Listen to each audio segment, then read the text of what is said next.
My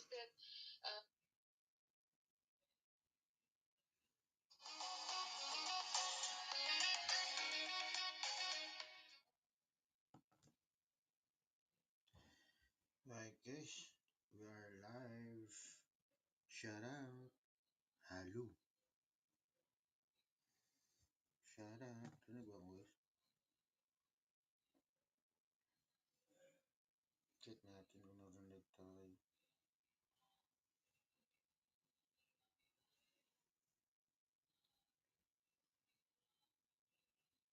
Shout out. Shout out. Shout out. Hello. Shout out. Hello. Hindi talaga naririnig. Kailangan natin bumaba. Tapos bumalik.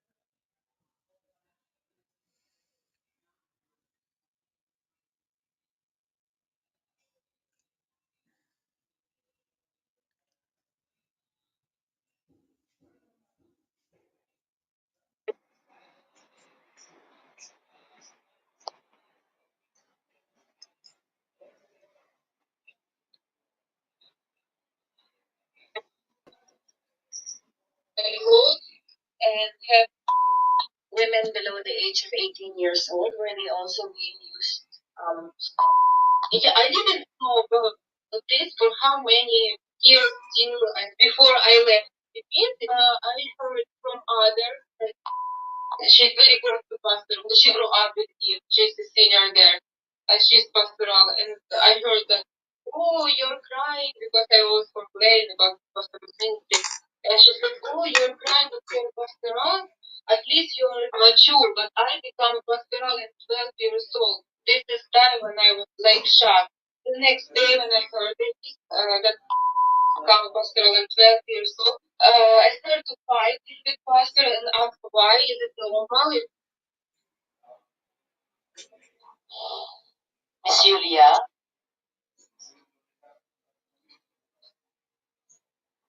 Miss Julia, I think your audio is still muted. Could you please unmute? Good morning. Yes, good morning, Miss Julia. Thank you for joining us in the hearing. Can you hear us? Yes. Okay. Thank you, Miss Julia. Before some of my follow-up questions about your the previous video and also with your presence with us today, could I just quickly ask, in the video you mentioned Jack Roy. Can you confirm if she is here today in the hearing? If she is to the right or to the left of Pastor?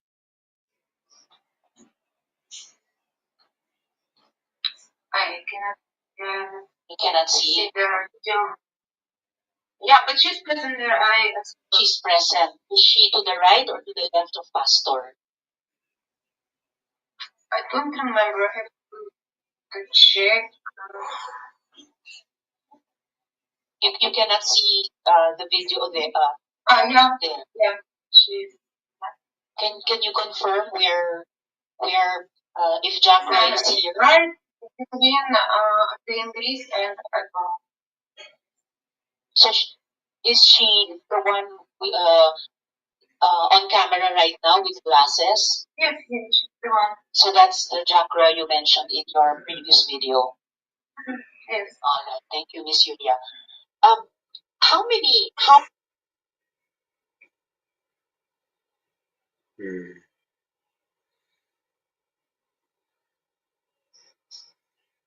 Diba?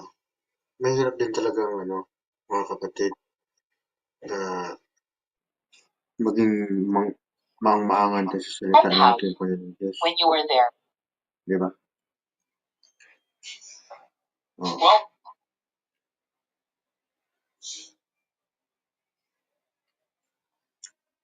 Kaya dapat lang talaga,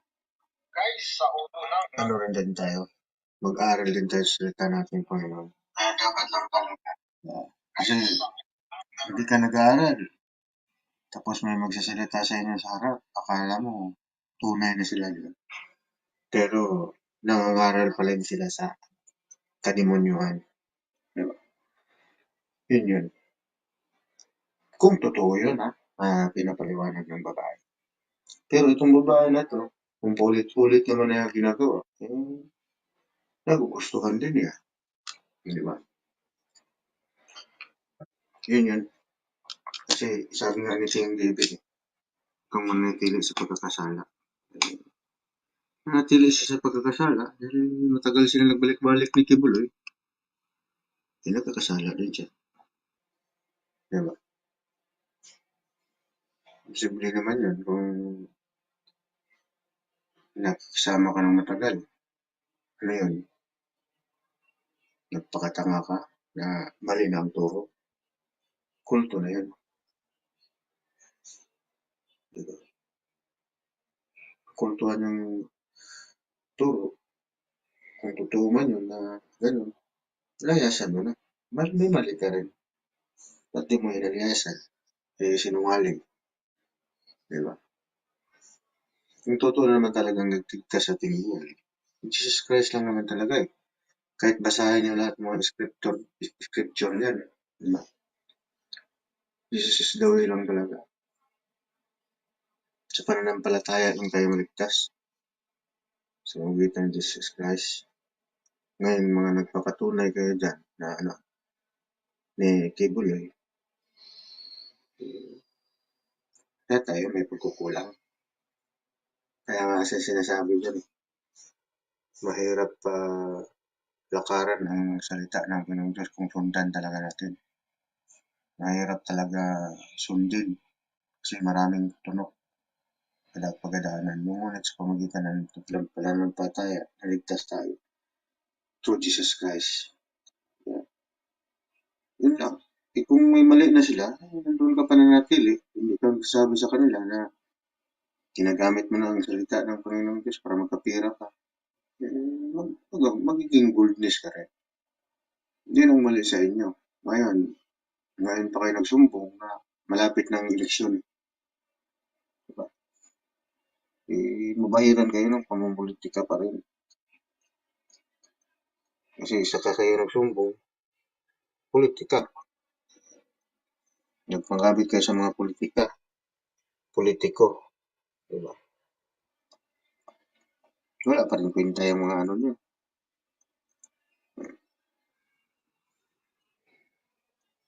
Pinaka-example nga ng Panginoon ng Diyos, yung ano, si Jesus Christ.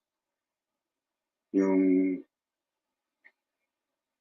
burikat, di ba? Nangangalo niya.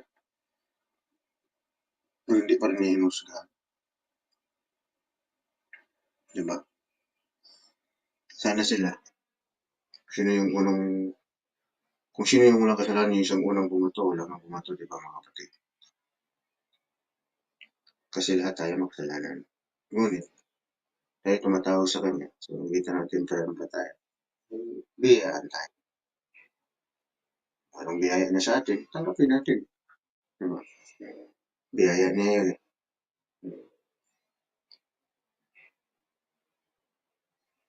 Nanampalataya tayo sa Kanya, pag Jesus Christ. Yun lang naman talagang sa scripture din na wala na mabigay.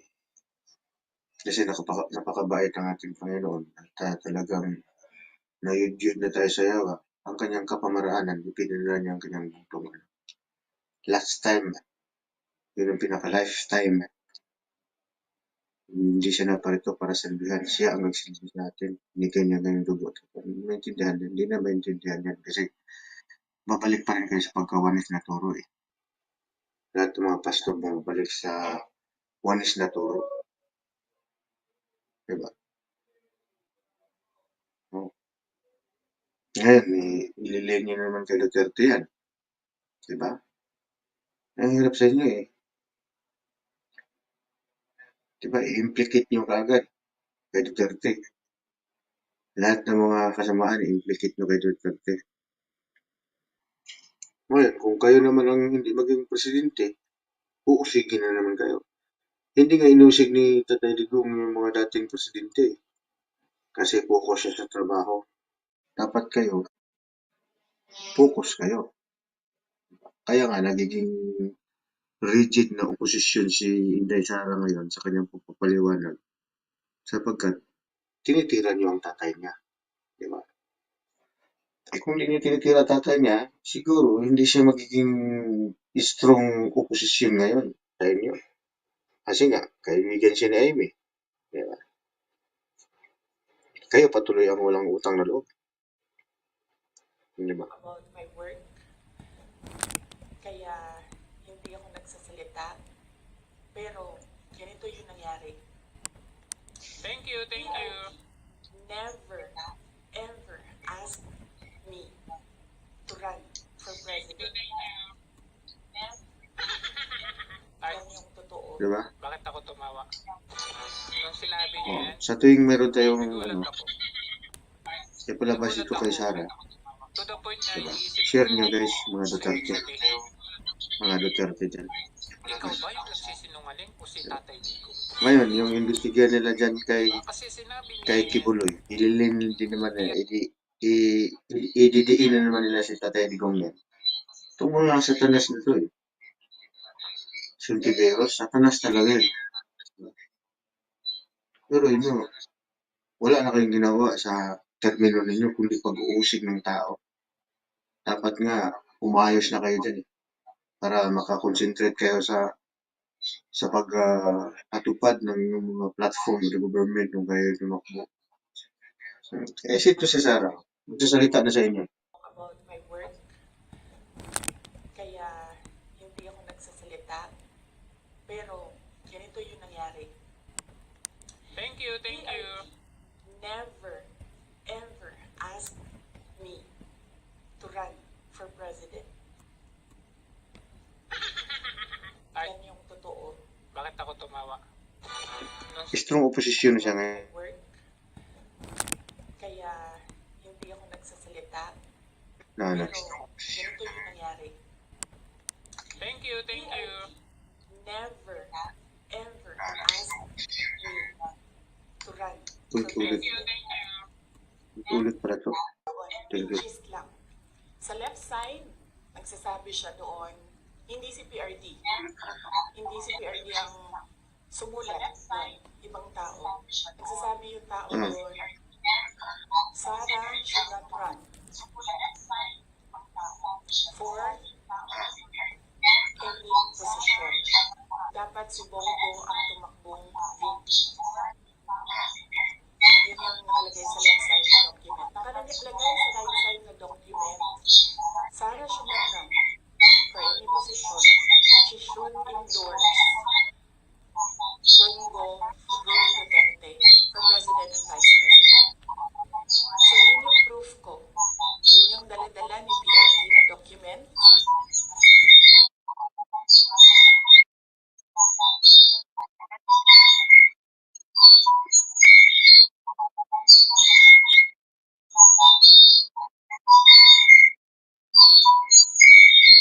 Parang bumalik na ito.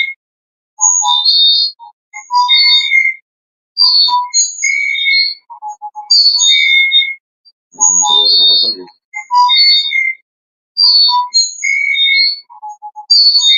Nakalantot na ako.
you don't have any respect for the Son of God, and they start to let me feel that I'm guilty. And then I guess they realize that it's too early for me. I'm not ready yet. I'm not still not brainwashed.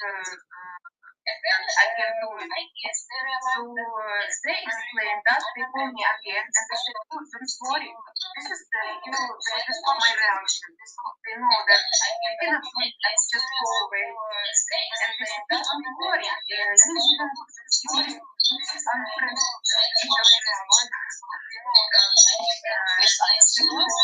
yeah, you can understand. You just try try your face.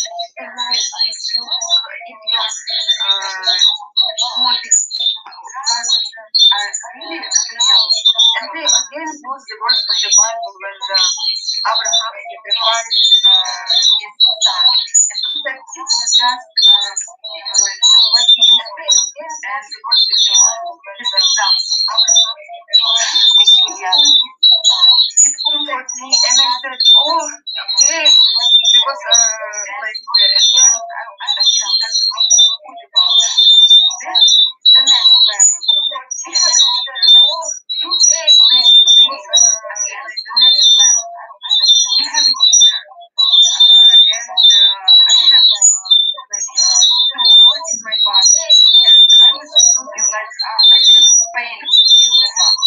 And Mr. Kiboy put a thought in the time. Said, "Don't worry, I have a healing hand. I will do massage for you, and you will make a thought. I will do massage and massage. I have a thought. But when I finish the massage,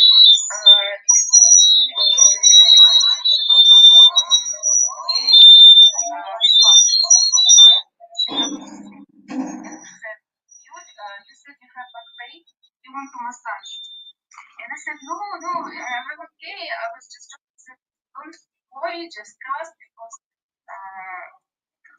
it's a big privilege if he will pray on you." And I said, "Okay." And I just lay down. She turned off the light and she go out of the room. And then Mr. Kiboy came. And he started to massage my foot. And of course, I didn't feel comfortable, but I also did not escape. And after that, he started to move his hands over to my back. And I get scared. I said, "No, I don't have to be there like this to do it." And he said, just relax, like things like that." And again, I ran away from the room. Again, I hide. Then the next morning, they called me again. Like he wanted to play, he wanted to heal, and to just go away. So little by little, really, I cannot mention all, but I want you to learn the point. Miss Julia, there is a lot of speak that they were using. Miss Julia and speaks the minority leader has to leave. Salamat kaayo sa nagpapako for attending.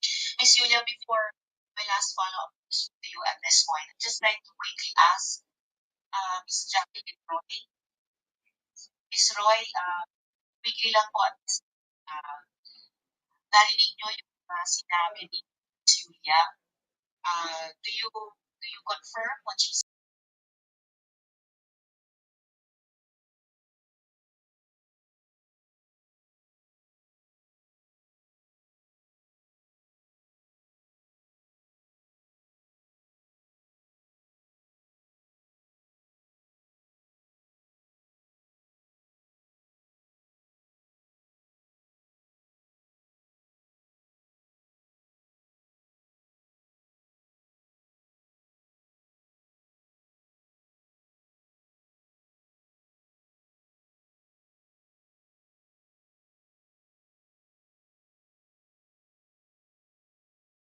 The Philippines Republic Act number 9208 as amended grants immunity from liability to a victim of human trafficking who transmits a recording involving a violation of that law, and noting further that this audio file had been also circulating already on the internet, the committee will play this audio file now.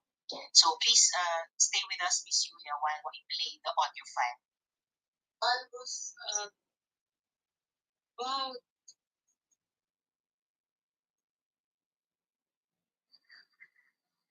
ang makagamit sa inyo mga anak lang. Uli kang bukod niya.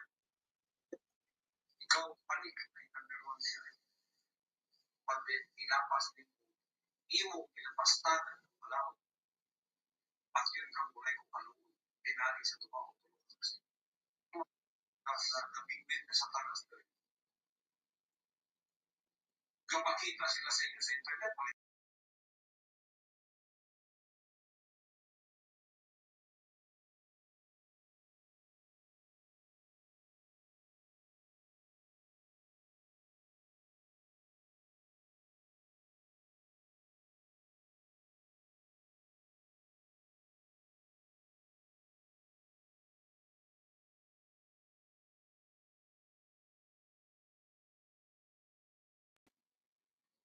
when the opportunity presents itself, patay sila. Ika nakapasok nanday ko tapat sa kuha. Kaya pa rin yun.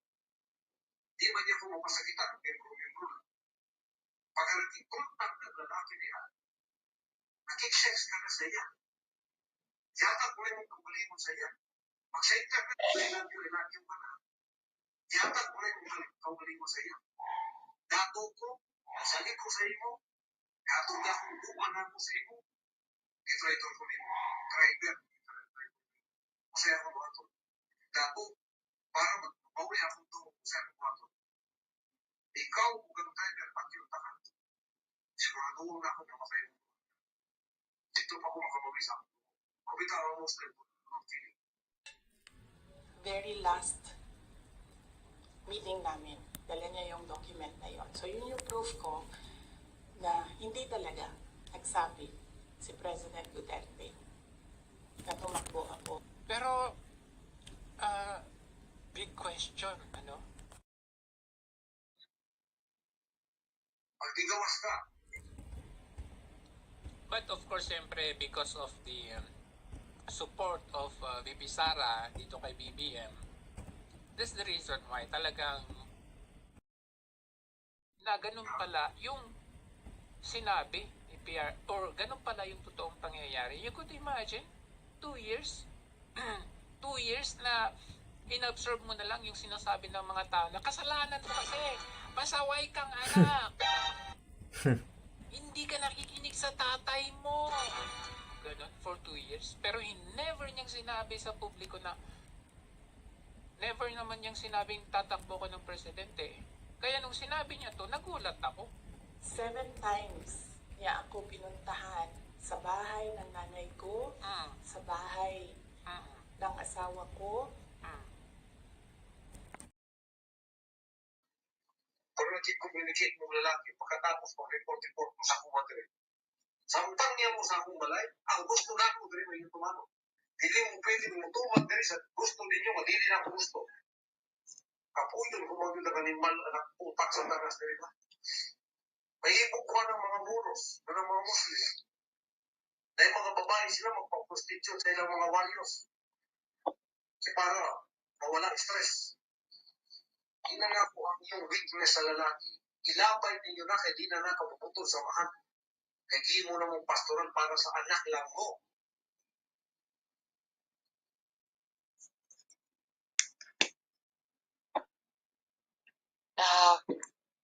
Miss Yulia, before my questions to you about this audio file, Mr. Quiboloy, huwag kayong mag-alala. Magkakaroon din kayo ng oportunidad na mag-responde. Dididikit lang natin kasama lahat ng mga victim survivors testimonies muna. At bahagi din po ito ng karapatan nyo marinig yung mga akusasyon. Yulia, is this the file? Is this the audio file that came into your possession? Yes. Do you recognize the voice speaking in the audio file? Yes. Whose voice is that? This is the voice of Mr. Okay.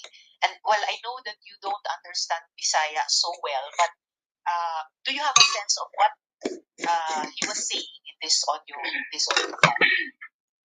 Yeah, because I experienced like the girl that he is talking about.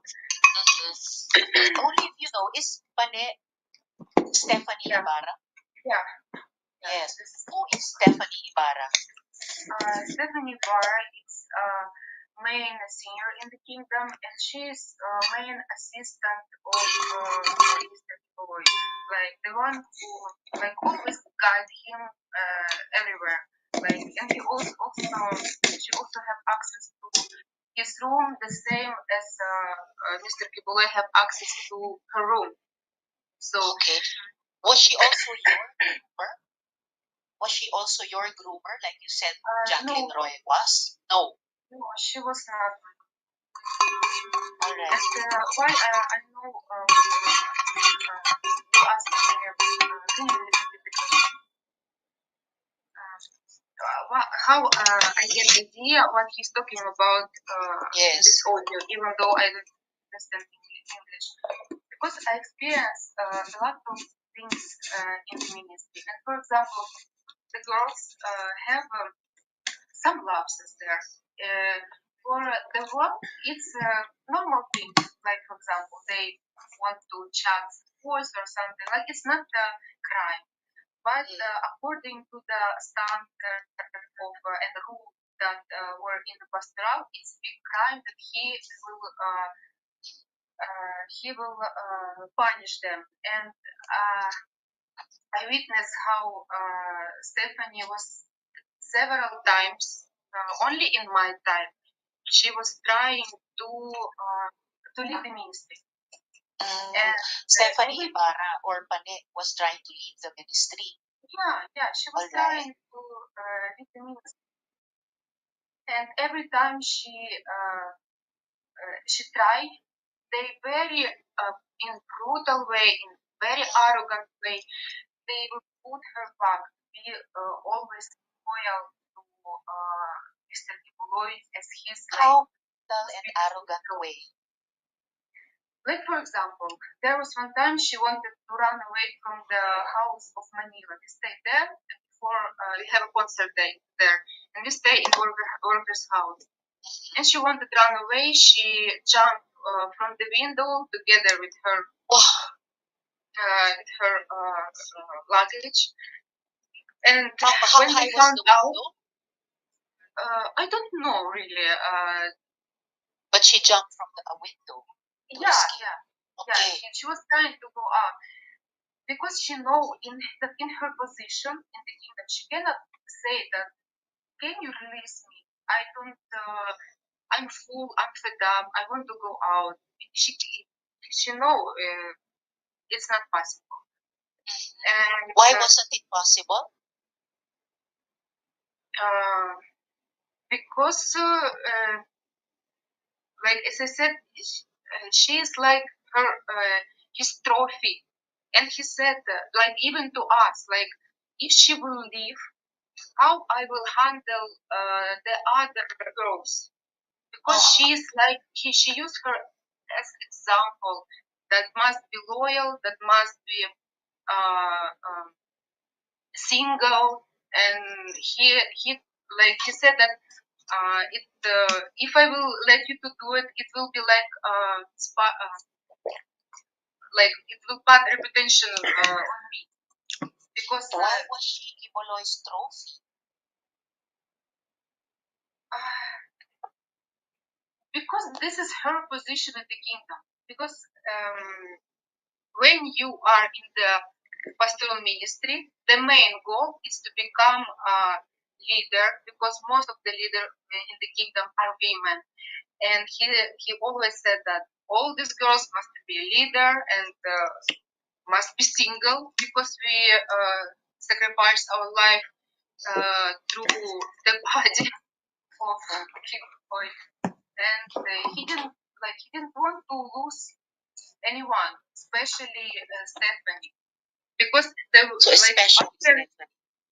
and because after they left, of Hmm. course they have a lot. They cannot control them anymore, and they know that anytime they can Bakit ka say nagtagal? what happened them, uh, what they have Bubo ka ba? Wala experienced kang utak? inside. Because while you are inside and you know all these things that going on there,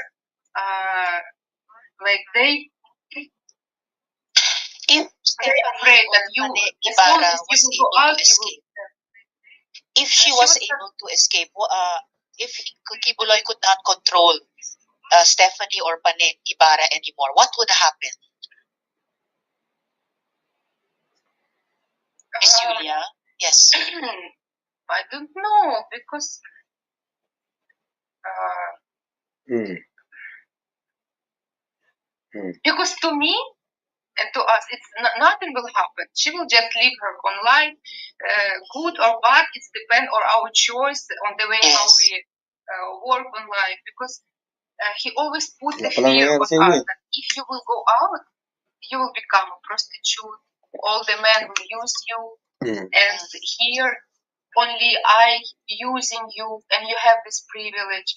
And he said, I will honor you, and in the world you will be dishonored, you will be lost, like to the you will be homeless. And this is what they are talking actually about us.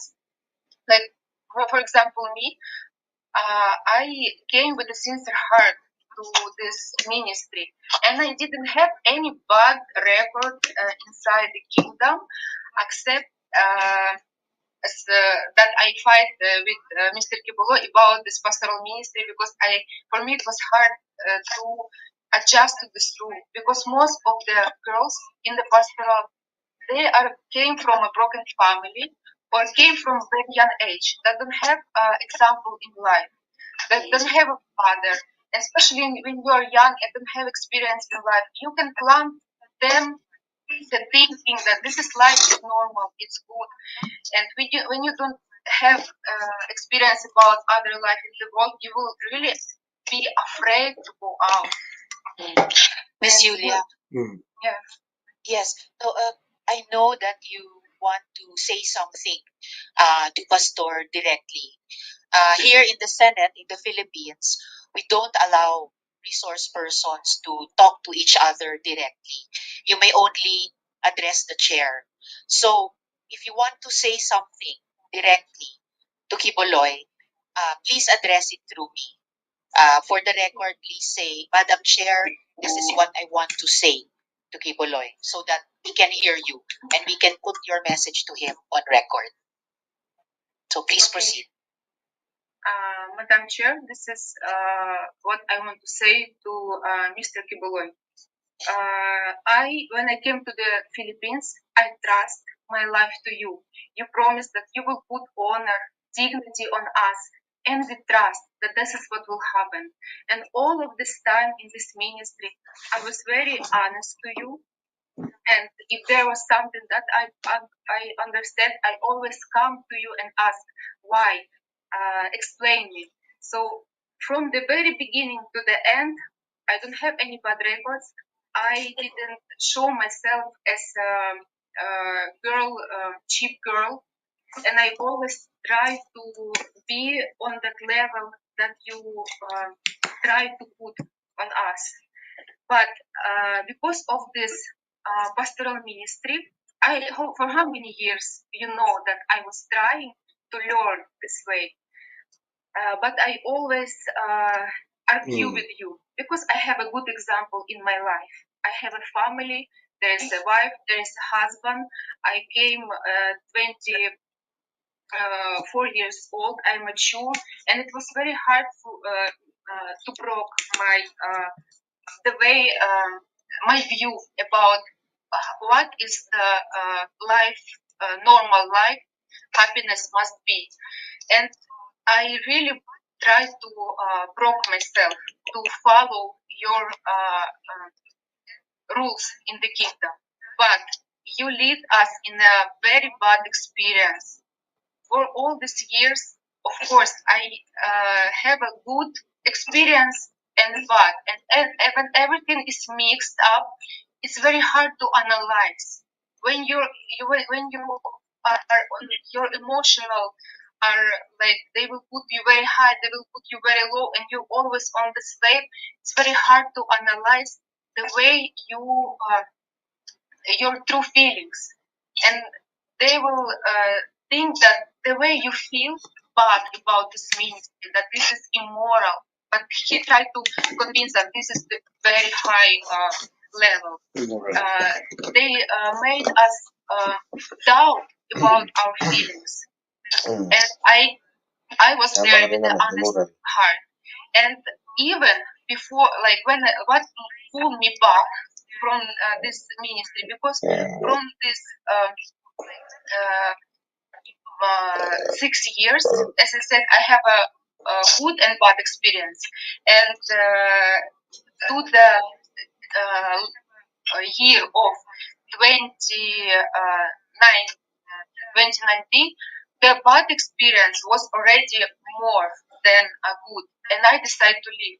I made a letter through Atengrid to pastor that I'm very thankful for all the experience that I have in the kingdom, because there's a lot of things that I love, like singing, worshiping, young congregation. I love to serve God, but I'm going out because I have doubt about pastoral ministry. I cannot tolerate it anymore, and I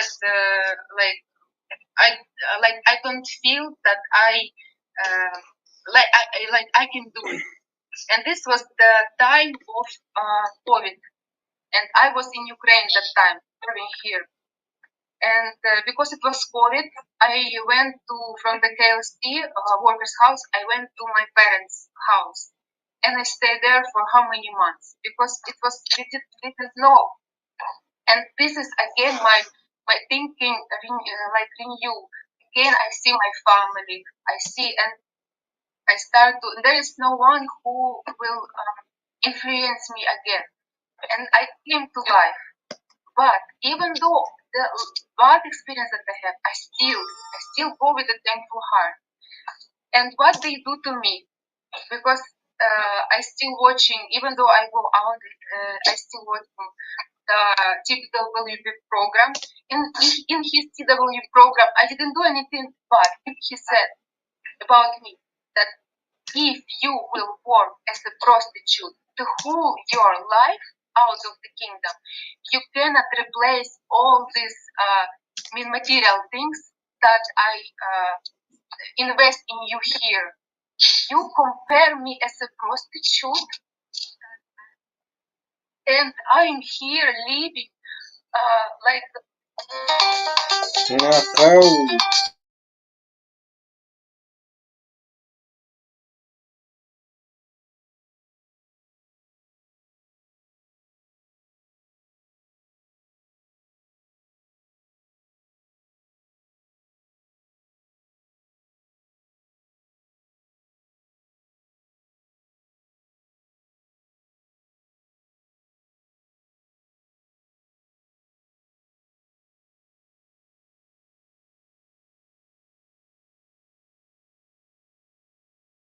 Try to make it short. Yes, please. Like when I was in transport to a pastoral area, and I started to live with Atachak, I was very new. I even did not know English, any word of English, and he was very inherent to pull me in pastoral to pastoral ministry.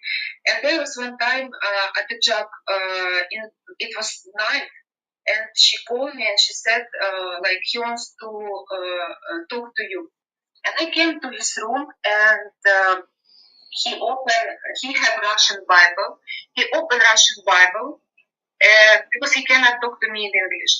And he said, I want you to read this verse in Russian. So I opened this Bible, and there was a verse, I don't know how to say it in English, translate it in English. It's about this scripture about to sacrifice your body, like that. And he was trying to ask me, "Are you ready to sacrifice like your body?" And he put his finger on the bed because we were sitting on the chair before the bed, and he showed to the bed, and he started to pull me. And then I was because I was very new, and everything that I know about him was good, and I get scared, I get shocked because I like in my mind, this is really what he means by pulling me to the bed, and I run away from the room, and there's a garage in front of Bible school. But in that time, there was some iron, a big place with a lot of stuff. And I ran away because where I can go? I'm in other country. Where I will go? So I ran away and I hide myself there. And I was just crying because I was thinking how to go home. I get a problem, and who can help me to go out of this? And then when it's already morning, of course I have to appear. Where I cannot stay there forever. And when I come back to the room, the job was very mad to me. And they said that you run away from him, you don't have any respect to the Son of God, and they start to let me feel that I'm guilty. And then I guess they realized that it's too early for me. I'm not ready yet. I'm not still not brainwashed that I can do it. So they explained that. They called me again and they said, "You don't worry. This is you because they saw my reaction. They know that they cannot do it. I will just go away." And they said, "You don't worry. You didn't. You tell me this word. Misunderstood. Yeah, you misunderstood. He just want to trust to try your faith to know if your motive of coming are really real.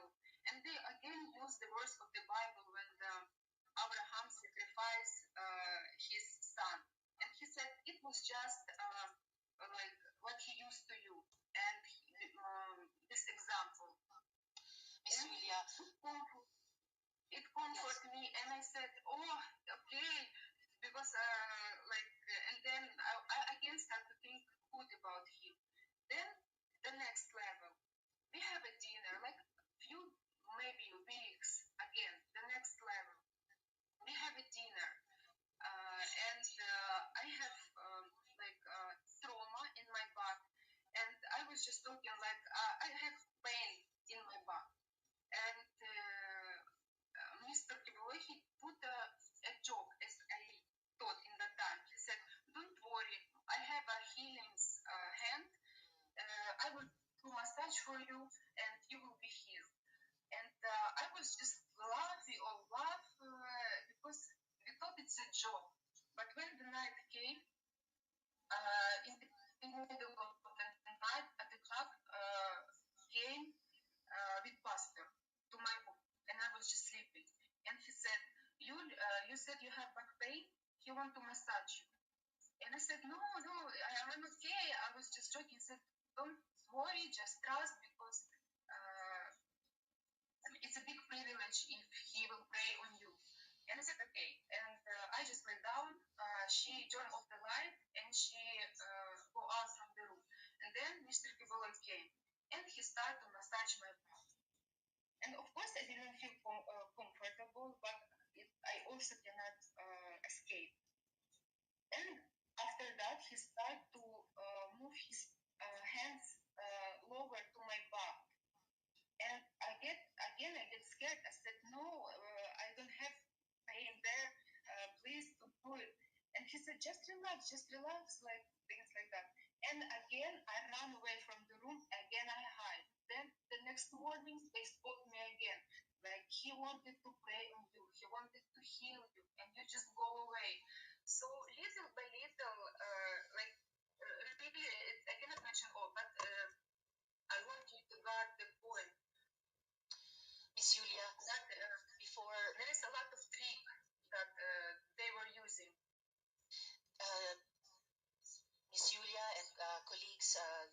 Party Leader has to leave. Salamat kaayo, Senator Coco, for attending. Miss Julia, before my last follow-up question to you at this point, I just like to quickly ask Miss Jacqueline Roy. Miss Roy, quickly lang po at this point, narinig nyo yung mga sinabi ni Miss Julia. Do you confirm what she said? Inaamin nyo ba yung mga sinasabi niya na kayo daw ang nag-groom sa kanya para kay Pastor? Good afternoon po, Senator. I want to invoke my right to remain silent, and I'm also invoking my right against self-incrimination since nasa korte na po ito. Salamat po. Alright, babalikan na lang po namin kayo para sa ilan pang mga tanong mamaya. Miss Julia, just for a last question from me at this point. Miss Julia, you sent us a copy of an audio file that came into your possession. Now, noting that the Philippines Republic Act number 9208 as amended grants immunity from liability to a victim of human trafficking who transmits a recording involving a violation of that law, and noting further that this audio file had been also circulating already on the internet, the committee will play this audio file now. So please stay with us, Miss Julia, while we play the audio file. I was about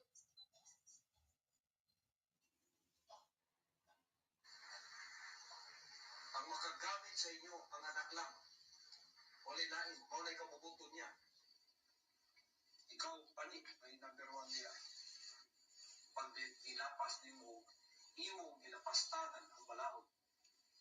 At yun kang mulay ko kaluoy, pinagi sa duha o tulo ka saksi. Nabingwit na satanas to. Kapakita sila sa inyo sa internet, malipayon sila na. Ganong napakita ko man sila diyan, malipayon sila. Kaya hindi sila malipayon.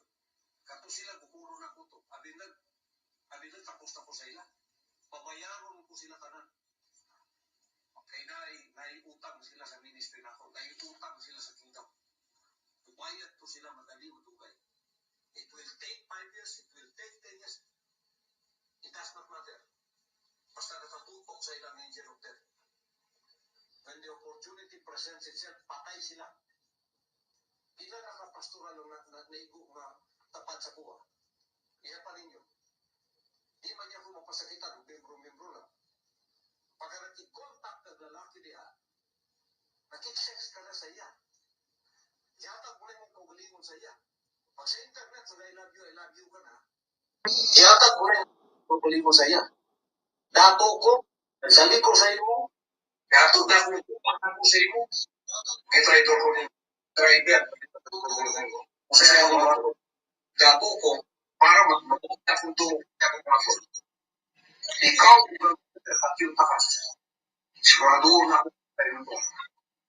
Dito pa ako makapagisa. Pagkita ang mo sa kilig. Hindi mo talaga na yung mistake. Hindi mo maramdaman. Pero yung pagtuko, hindi mo talaga yung pati yung gusto niya. Sunod ako yung kilig. Isang kagawin ka na. Pagka nakalit, pagka ka sa ilahan, hindi ka nakagawas. Pag gawas ka, hindi mo kapansin ka. Sunod mo, gobyerno sa Amerika. Pag ipasunod ka ng CIA, pasunod ka sa ilang FDA, pasunod ka sa ilang NSA, nakabalo na sa confidence niya.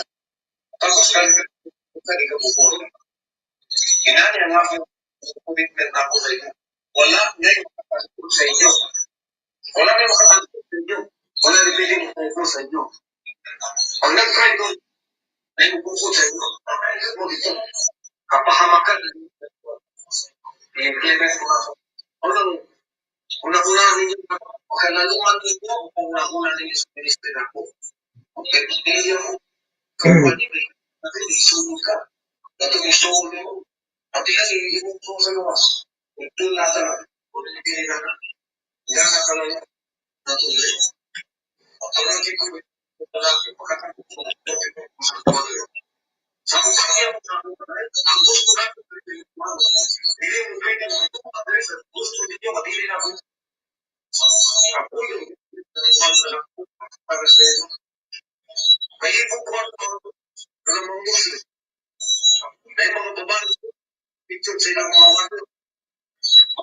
Ano, stress. Mga na ako, stress sa lalaki. Dapat din ito, hindi ka na kamubuto sa mga.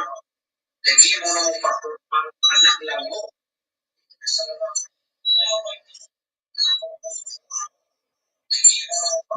Kaya pala ginawang pastoral. Julia, Yung pastoral before my deacon. question about this audio file, Parang deacon. okay, huwag kayong mag-alala. Magkakaroon kayo ng mga kasi pilitin lang natin kasama lahat victim survivors test. At bahagi ng karapatan ako sa laban sa mag-respond. Julia, is it the file? This is the audio file that is in your possession. Yes. Yes. Do you recognize the voice in the audio file? Yes. Whose voice is that? This is the voice of okay. And well, I know that you understand Bisaya so well, but do you have a sense of what he was saying in this audio file? yeah, because experience like the work that he is talking about. Okay. Stephanie Ibarra. Yeah. Yes. Stephanie Ibarra. Stephanie Ibarra, being a senior in the kingdom, and she's main assistant of Mr. Quiboloy. Like the one, like always guides him everywhere. And she also has access to his room, the same as Mr. Quiboloy has access to her room. So was she also your grouper, like you said? No. no, she was not. All right. Why you ask? Can you repeat? How the idea what you talk about audio, even though I don't speak English, because I experienced a lot. For example, the girls have subjects. The one is probably, like for example, they want to chat food or something, but it's not a crime. But according to the staff and the rules that were in Australia, it's a crime that he will punch them. And I witnessed how Stephanie was several times, only in one time, she was trying to be beneath. Stephanie or Paget start to leave the street. Yeah, she's to beneath. And every time she tried, they very in brutal way, very arrogant. They will put her back. She always loyal, How brutal and arrogant. like for example, sometimes she would run away from the house of Manila. This is there, we have hotels there. And they was and she wanted to jump the window, the baggage. And now, I don't know.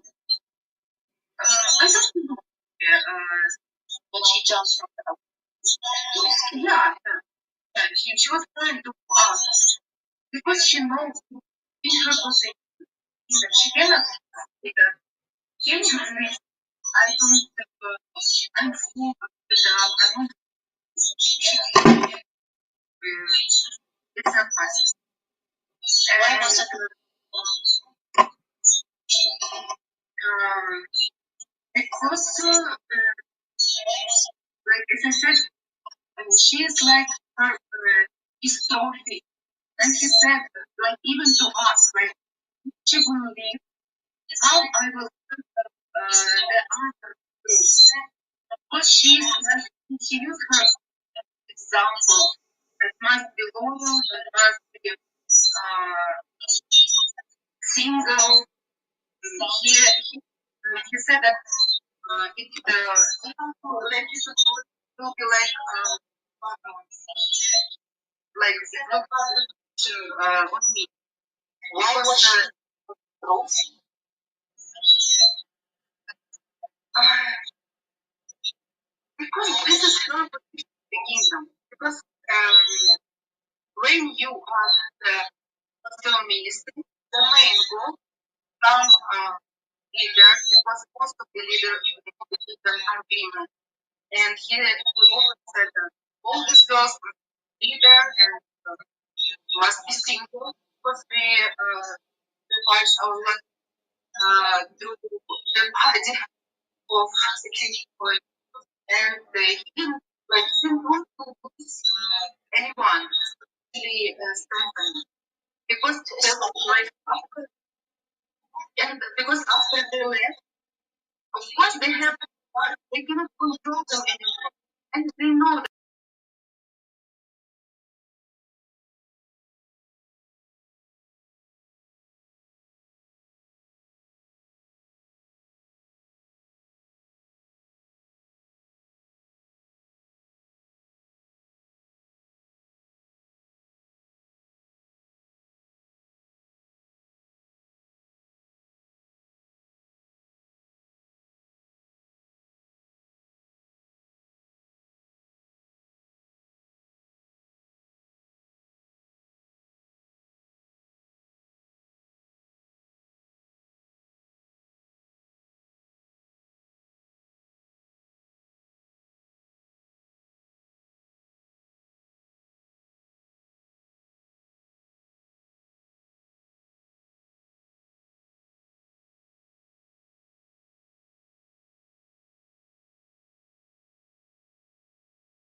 Something directly to Quiboloy, please address it through me. For the record, please say, Madam Chair, this is what I want to say to Quiboloy so that he can hear you and we can put your message to him on record. So please proceed. okay, Madam Chair, this is what I want to say to Mr. Kibuloy. When I came to the Philippines, I trust my life to you.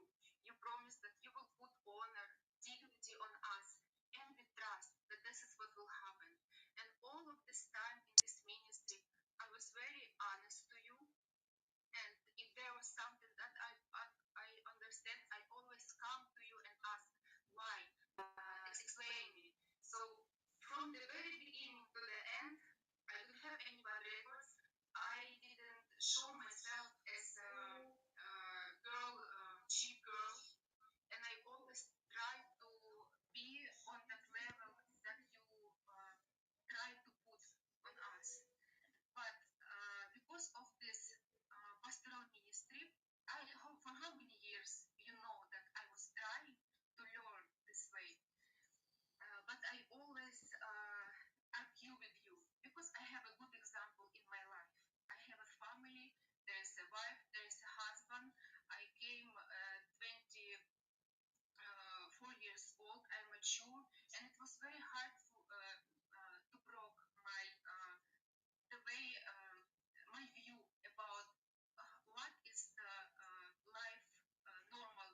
emotional are like they will put you very high, they will put you very low, and you're always on the slave.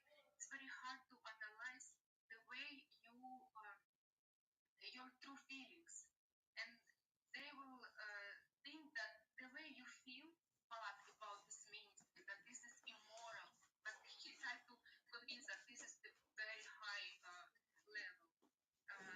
They made us doubt about our feelings, and I was there with the honest heart, and even before, like when what pulled me back from this ministry, because from this 6 years, as I said, I have a good and bad experience, and to the year of 2019, the bad experience was already more than good, and I decided to leave. I made a letter through Atengrid to pastor that I'm very thankful for all the experience that I have in the kingdom, because there's a lot of things that I love, like singing, worshiping, young congregation. I love to serve God, but I'm going out because I have doubt about pastoral ministry. I cannot tolerate it anymore, and I don't feel that I can do it. And this was the time of COVID, and I was in Ukraine at that time, living here. And because it was COVID, I went from the KLST workers' house, I went to my parents' house, and I stayed there for how many months? Because we didn't know. And this is again my thinking renew. Again, I see my family. I see, and I start to. There is no one who will influence me again, and I came to life. But even though the bad experience that I have, I still go with a thankful heart. And what they do to me, because I still watching, even though I go out, I still watching the TWP program. And in his TWP program, I didn't do anything bad. He said about me that if you will work as a prostitute to hold your life out of the kingdom, you cannot replace all these material things that I invest in you here. You compare me as a prostitute, and I'm here living like another life. I have to, when I go out of the kingdom, I was almost 30 years old. Because of the kingdom, I was not able to finish my study. I was not able to build my own family. I was not able to have my career so I can have something of my own. When you invest all your time, all your efforts, everything into the kingdom, and when you go out, you have nothing. And then and everything you do there, you do with a sincere heart. We never ask for payment. We never ask for salary. We could go out from the empty hands, and still you are saying that we own you. Maybe this is you who own us, and you broke our reputation even.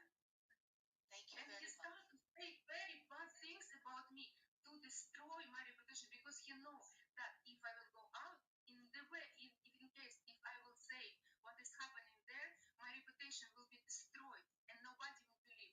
This is what he always the stuff that he do. Yes. And Thank the you last thing very that I much, want to Miss say, Yulia. 1 minute please, Yes. because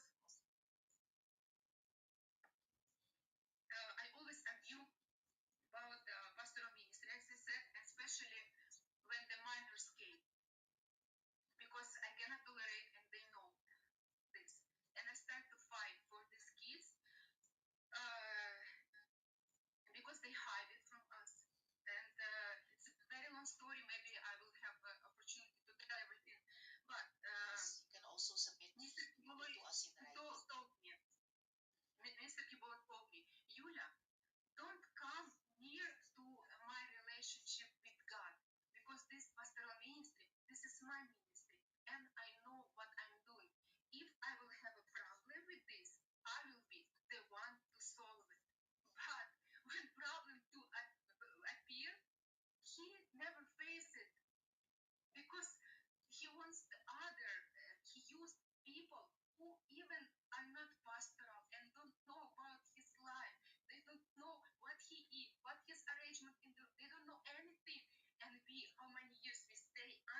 discrimination to protect him.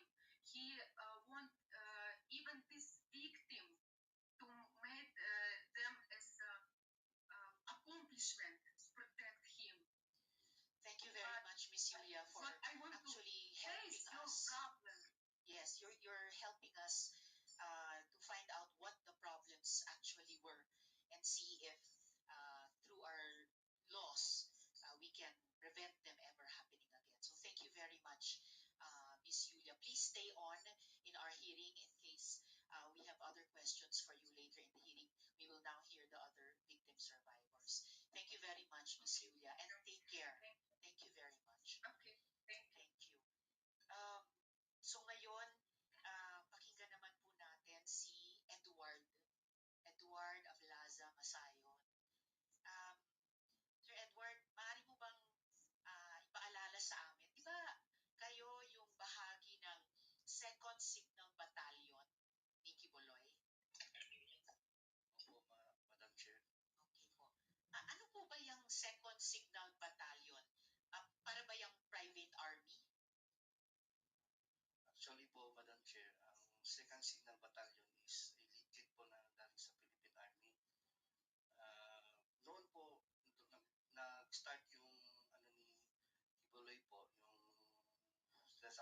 yung private army po. Noong panahon pa po ng Task Force Davao, kasi yung unang batch ng Task Force Davao, hindi po ako nakasali doon. Meron po mga workers na kasama ko, pili lang. Sila yung mga unang batch talaga. Task Force Davao is local lang po ng Davao. Yes. Noong 2015 po, mag-jump up po tayo. 2015, na-endorse po yung paaro dito sa Kingdom. Because paaro is gamit na gamit po kasi national na po siya. Ano po yung paaro? Philippine Army Affiliated Reserve Unit. Okay, paaro. Paaro po. Under po ng 11 RCDG, at saka po yung sa ARESCOM po na yung nag-train po is 1105 Community Defense Center ng 11 RCDG. So yung paaro nasa ilalim ng 11 RCDG po. RCDG. Ano po yung RCDG? Reserve, RCDG is Reserve Command po. Ng Philippine Army. At yung paaro nasa ilalim ng 11th RCDG at ng nag-train po is yung sa 1105 Community Defense Center po. Nag-train. Yung under po ng 1105th Community Defense Group? Group po. Defense Group. Okay. Defense Center po. Defense Center. Okay. Bali po yung second Signal Battalion po is po yan, binubuo po yan ng buong Kingdom members o workers po. Wala pong nakasali dyan ng mga tagalabas. Hindi po kagaya ng ibang mga reserve unit po ng paaro sa ibang lugar po, sa ibang sa ibang parte ng regional po na yung exclusive po talaga yung Second Signal Battalion under po ng SMNI. Oh, okay. Under ng SMNI, yung media company. Media pero company yung po. Media company ng SMNI, merong sa ilalim niya nitong Second Signal Battalion. Ito po yung certificate ko po. Okay. Side ko po yung Yes, talaga. please. And then pakisubmit ng kopya sa aming COMSEC. So, ito po yung namin yung sa September 7, 2015 to November 21 na training po namin. Po is Philippine Army Affiliate Reserve Unit, PARO, then Military Orientation Training of the 2nd Metro Davao Signal Battalion, Sunshine Media Network International. So, ito pala ay 2nd Metro Davao Signal Battalion. Yung buong pangalan niya. Opo. Okay. Diyan ba sa 2nd Metro Davao Signal Battalion, kinukuha yung tinatawag na Angels of Death? Actually po, meron po tayong dyan po niya kinukuha. Yung ibig pong sabihin, yung Angel of Death po kasi, mga pumapatay po, yung mga labi na sa kasamahan ko, na mga worker na napatay na po. Bali, kung saan po yun, for example, ako po, pag nakitaan ako ng loyalty, talagang gusto kong pakita yung faithfulness ko sa ministry, sa anak ng Diyos, bali kong gawin yun. So yung pagkaalam nyo sa Angels of Death ay pumapatay sila, pumapatay pati ng workers, pumapatay ng workers para magpakita ng loyalty kay Quiboloy. Yung Angel of Death is nabuo po yun, yung sa mga against sa kanya. Kahit sa pastoral po, narinig niyo po sa kanyang yung na ano po ni Julia, na papatayin yung mga pamilya niya, pag lumabas, pag marami silang alam, tapos lumabas sila, hindi na sila maaaring makalabas sa ministry, sa poder niya. At saka maraming alam po, yung nakakaalam po sa, lalo sa pastoral, inner circle, yung mga ganun po. Tsaka mayroon din pong member ng yung sa Angel of Death, yung kasama ko rin po, yung si Simon Tagnipis. Si Simon Tagnipis po kasi, siya yung pumatay kay Jarog. Kay? Jarog po. Jarug? Opo, Jarog. Sino po si Jarug? Duming Jarog, dato po yan ng Kausayan. Kahusayan? Sityo Kausayan ng... Sityo Kahusayan. Sa ata yan, sakop ata yan ng Manuel Gianga sa Davao City. Sa Davao City, Sityo Kahusayan. Nakasama ko po yan, open secret na po yan sa security department. Sabi na siya yung talagang pumila kay Jarog. Ang security department, ito rin po yung 2nd Metro Davao Signal Battalion. Opo, under po ng security department yan. Kasi more or less 21 department yung nasa loob ng kingdom. May logistics, transportation. Logistics kina Mr. Resita, o kayo naman sa security department. Okay. Ganun po yung namin set up po din sa loob. At nung nasa loob po kayo nitong 2nd Metro Davao Signal Battalion o yung security department, meron ba kayong nasaksihan na inabuso o meron ba kayong nasaksihan na sinaktan? Paano yung ginagawa sa kanila? At bakit sa mga balita, bakit usually sinasaktan yung mga miyembro? Maging ako po, hindi po ako exempted sa punishment. Kasi pari nilang sabihin sa akin na sa Bisaya pa pabadlong yung matigas yung ulo. Tao rin naman po tayo nagkakamali. Lalo na yung sabihin, bawal mag-cellphone, bawal manood ng sine, bawal maglaro ng computer games. Because I was there, 15 years old pa po ako since 1999. I started yung nag-socialicit ako, nagtitinda ako ng puto, kakanin. Tsaka po, yung mga palo po na yung mga punishment po na sinasabi ni lalo na po sila ni Ate Lingging, yung naranasan yung fasting na uso po yan dati. 99 I was there in Tamayong. Kaya po totoo po yung sinabi niya na bawal po talaga silang kausapin. Bawal pong tulungan, bigyan ng pagkain kasi madadamay ka. Tsaka yung hindi naman po sila makakain talaga kasi yung mesol separate. Nasa taas yung sila, yung mesol nasa baba. Makikita sila kung kakain. Tama yung sinabi nila, in order for them na ma-survive yung physical nila, hindi ba talaga pag naliligo ka, yun ang testimony din ng mga nakaranas din ng fasting na nakausap namin after. No? Sa akin naman po, yung Paluan po, 2013, massive po yun. Na pinasuot po kami ng SS, yung orange, yung serpent seed po kami. Ano po yung sa preso? Serpent seed? Opo. Naka-orange kami nun.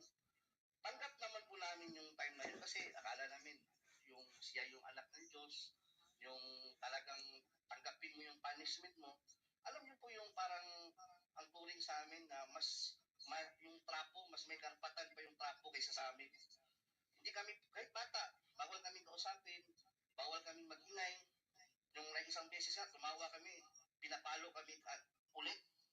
Tawa lang po kasi kaya yung mag-ano ka ng bato. From gising namin ng 4 a.m., preparation para devotional 5 a.m., tuloy-tuloy na yan, work job, kain, tanghalian, kain lang, isang oras na yung pahinga.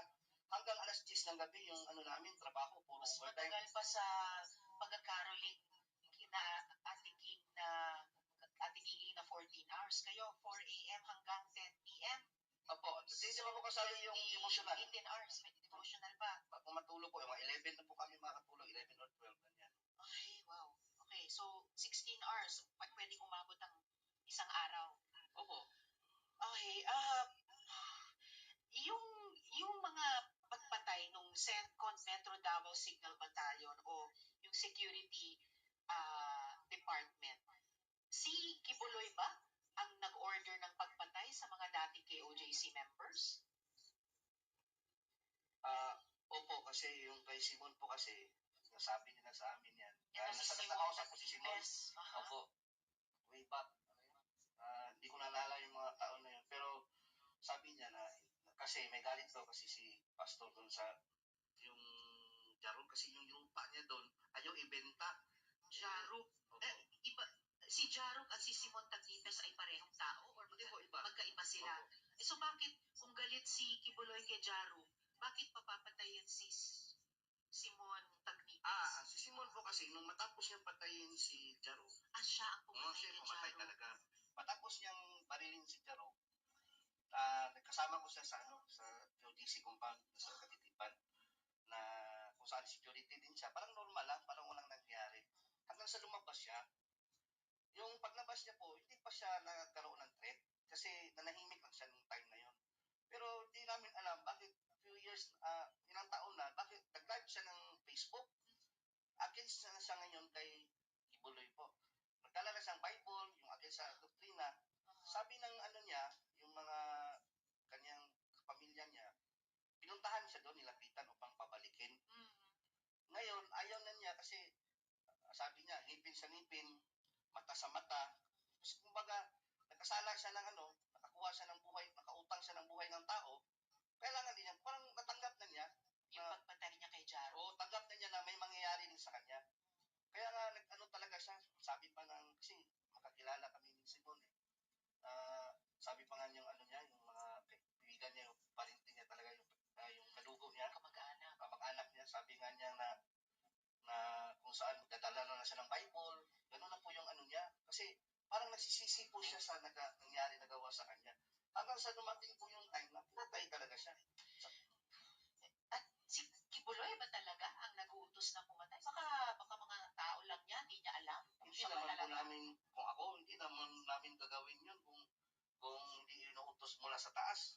Sino ba kami? Magagalit lang kami sa isang worker, sa isang tao na against sa ministry, na lumabas, galit lang. Pero pag inutos niya na gawin namin yan, gagawin po talaga namin yan. Kamusta naman yung pagtrato ni Quiboloy sa mga miyembro? Halimbawa, pag may sakit, pag may pangangailangan ng miyembro, kumusta ba?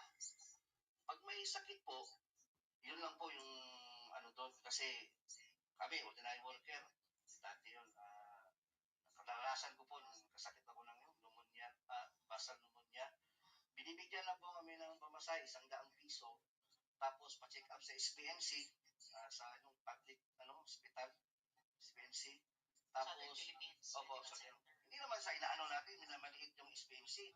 Maganda naman yung servisyo doon. Pero sa ngalan na nag-solicit ka, nakapagbigay ka ng income, 10 to 15 million every, ano ba yung sinabi kanina? Ay, yung buong pinag-anuhan namin, yung yung araw-araw naka-income kami pag mayroong month of blessings, yung AOH na sinasabi, nakakontribute ka ng pera tapos nagkasakit ka, i-ano ka lang, i-check up ka sa SPMC, tapos niyan, ano ka pa sa lingap.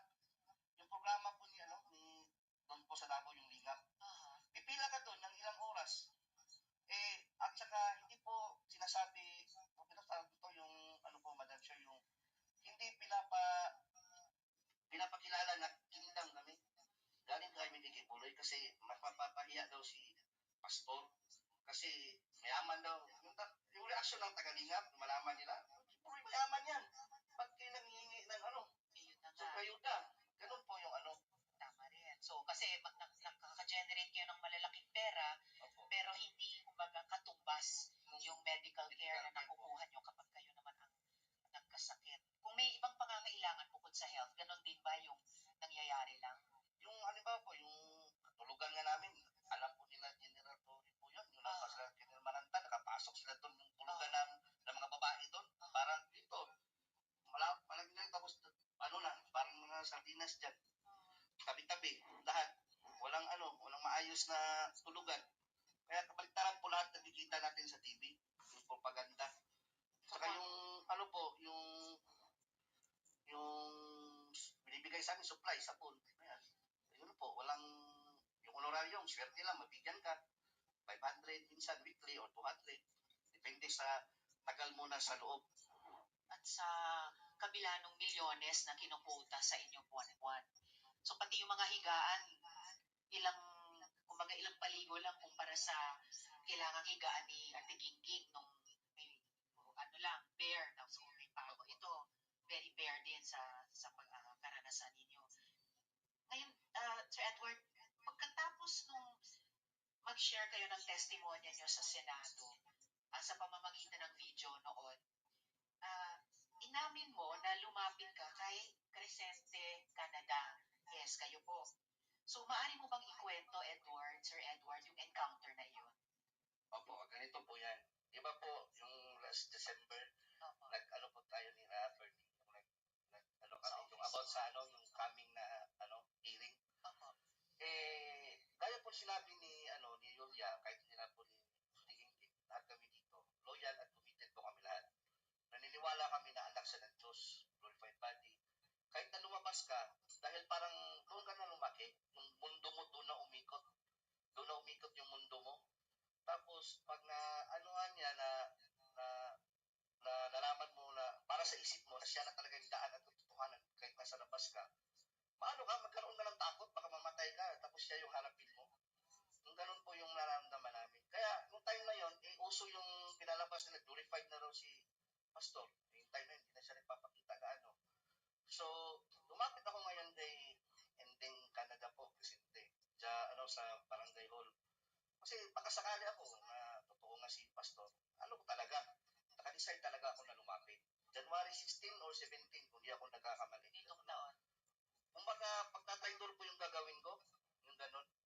Kasi, isusuka ko yung mga contact na staff ninyo. Gagawin ko talaga yun. Kasi, parang na-feel ko na, totoo talaga to si Pastor. Parang, Lord, patawan po kung kaganon ako nakapuntak ako sa kanila, nila Arlene. Ganun po na-feel ko kasi, I've been there for 20 years. Tapos yung faith mo, alam mo na, lumaki ka sa isang relihiyosong pamilya. Ganun po. Tapos, paglapit ko po nung time na yun, buti na lang, may sinabi si Inteng bago ko na ibigay, buti na lang hindi ko na ibigay yung number. Hindi kasi siya nag-ask nung una. Unang ginawa niya nung usap kami, fellowship, ang ganda ng fellowship. So, ganyan talaga yung sa kingdom, buhay ni pastor, ganyan. Bigla lang kalagitnaan, na iba yung usapan namin. Ba't naman kasi kayo pumupunta dyan? Ba't naman kasi kayo nag-testimony dyan? Hindi mo alam. Baka may riding ang tandem na paglabas mo. Ganon. Tandem. Riding in tandem. Yun po ang sabi niya sa akin. Baka may riding in tandem. Ano pang yung sinabi niya sa iyo? Tapos silang bayon daw, yung silang bayon po, yung military po na namin, yung naka-DS po kay Buloy. Sabi niya, silang bayon, bago lang may pinatay. Ano pangalan nun? Lambayon po ang pinito. Parang Dino ata yung pagkakaalam ko. Dino. So, nung sinabi ni Mr. Canada yan, Ending Canada, na isang riding in tandem lang yan, tama ba na tinanong niya sino yung kausap mo sa mga staff ko? At nung binanggit niya yung riding in tandem, kaugnay ng mga staff ko, ano yung pagkaintindi mo sa tanong na yon at sa sinabing iyon? Ang pagkakaintindi ko po, na maaari kaming ipapatay kung papatuloy namin itong ginagawa namin. Kasi pagbanggit niya na silang bayon, doon po ako kasi silang bayon ko kasi, kasama ko yan sa Julo, na nagharas doon sa mga native doon, yung mga nakatira sa Julo. Mga lumad? Lumad po. Pumunta nga, yung ebidensya, marami kayong ebidensya. Yung si NG Lindaan, yung sa JMN, pumunta doon. Yung si dating chief ng Tibungko at Tugbo, si Alcala ba yun na pumunta din sa amin, interview. Ako yung kaharap. Yun po yung mga kasi silang bayan po kasi, alias pa nga siya noon, alias Rico, tapos naka-wig siya. Alias Rico? Oo, ginamit niya doon sa Julo. And kanina nung Sir Edward, nung binabanggit nyo si Montagnipes at Jaruk, may binanggit din kayong usapin ng lupa. Ito rin ba ay kaugnay ng mga hinaras na mga lumad? Opo, kasali na yun sa Julo. Kung ano nang naman yun. Jolong? Julo. Sitio Julo. Sitio Jolo. Opo. Okay.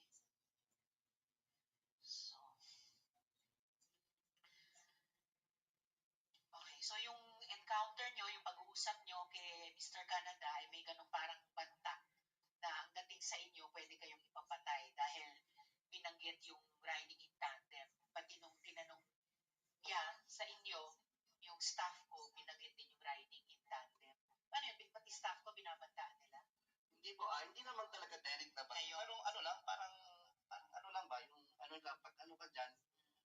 diksian lang, na ano, perang riding tandem. Kaya na ano po ako, natakot din po ako nun sa mga kasamahan ko na staff kasi konsensya ko rin naman kung ibinigay ko yung number. Kaya nilason ko na lang na ay, yan na, iwan yung ano ko, sa ibang doon sa isang cellphone ko yung ano, makontak kasi mamadali akong pumunta dito para makausap ka. Kaya, alam niyo po ba, pinag-isipan ko yun bago pumunta doon. Dalangin talaga ko, Lord, kung kalooban mo na totoo si Pastor, magaganap talaga ito, mangyayari talaga na babaliktad talaga ako. Buti na lang naka-mention siya nung time na yun. Parang yun na yung ano ko eh. Alam mo yung masaya ka, nag-usap kayo, fellowship, tapos biglang kumambyo. Yung saya mo, nabaliktad, na ano, na, uy, parang ano to iba na to mayroon namang inutusan na si Simon. Kaya lahat ng napatay po nila, na mga kasamahan ko, sila Simon Taglipes, na nanay sa Bolivar, si Raymond Pasyol, na ano ko, naaalala ko po dun sa ano ko, yung na-recall ko kasi isip ko, ito yung kawawa yung mga kasamahan ko. Si Elsa Bolivar na binanggit din ni Ate Gingging kanina, yung senior citizen. Opo. And then binanggit nyo ngayon si Raymond Fashol, na binanggit mo rin dati sa Opo. video Opo. interview nyo. Marami ba to? Yung mga pinapapatay no? Actually, mayroon pa pong mga iba dyan na hindi ko po minention, baka ano na po yung magsabi. Mga ilan po sa pagkaalam? Kaalam ko po, meron pa nga yung pastor at investigation po, yung isang pastor na ano pa po yung si Shera, yung apelido ni Shera, worker po yun dati. Member, worker yun siya. Kung hindi mo kasi maano, kahit sabihin mo na ano po, Madam Chair, bakit mga member o mga worker, parehong ikinamatay, pwede namang magkasakit yung isa, punggo ng tricycle yung isa, pwede naman yun, bakit puro baril? So, panay baril lang, pagbaril lang yung kinamatay. Panay puro pagbaril yung yung kinamatay ng mga coincidence talaga. Tapos, kung mag-imbestiga kayo doon sa mayroong full guy, mga ganun po. So, may mga fall guys pa. Na nahuli. Tapos, hindi naman pala yung yung totoo, kumbaga, hindi alam ng pamilya na may nahuli na pala sa sa mga suspect, yung ganun po na sinikreto ng police station. Dagang salamat, Edward. Pag-stay on para sa rest ng hearing natin. Pero magiging mas conscious pa ako sa oras dahil mga kasama, dear colleagues, signal number 2 na po sa labas. Okay. So, Sir Joar. Sir Joar Martinet. Yes po. Limba. Opo. Okay. Salamat kayo. Sir Joar, so para lang maalala namin ulit, mari mo bang ikwento ng maiksi kung paano ka naman naabuso? Opo, Madam Chair. Good afternoon sa lahat. By the way, ako pala si Joar Limba, and Iki alias Jerome. Ako po isang full-time worker sa under po ng logistic department na wala ibang ginagawa, magtinda, mag-solicit sa lahat ng Metro Manila at buong NCR. Ako po diniretso ko lang po kasi na ano ko na po ba, di ba? Yung na lang, nakaranas po ako ng karumal-dumal na sa loob ng compound ng Kingdom of Jesus Christ. Doon po sa Baliches, sa Oyo, Quezon City. Ako po nakaranas ng karumal-dumal na self-torture po na utos po ni Pastor Quiboloy. Sa kasalanan po, nanood lang po ako ng sine at saka nagka-girlfriend na tagalabas. Ang sabi niya po sa amin, through calling po yun, o pack po ang tawag nun, sabi niya sa amin na lahat kayo, ang gagawin nyo, iuntog nyo ang ulo nyo sa pader. Hindi kayo titigil hanggat hindi kayo ihinto. Hindi nagdurugo. Tapos po, suntok namin yung kamay namin, hindi kami titigil hanggat hindi magdurugo. Tapos, meron pa nga akong mga katibayan nitong Madam Chair, sa kamay ko, may mga pasak pa, pati dito sa ko. Then that time, meron din nagdala sila ng yung mga dinikdik na sili. Tapos pinapalagay sa aming mata, bibig, at buong ari namin. At pagkatapos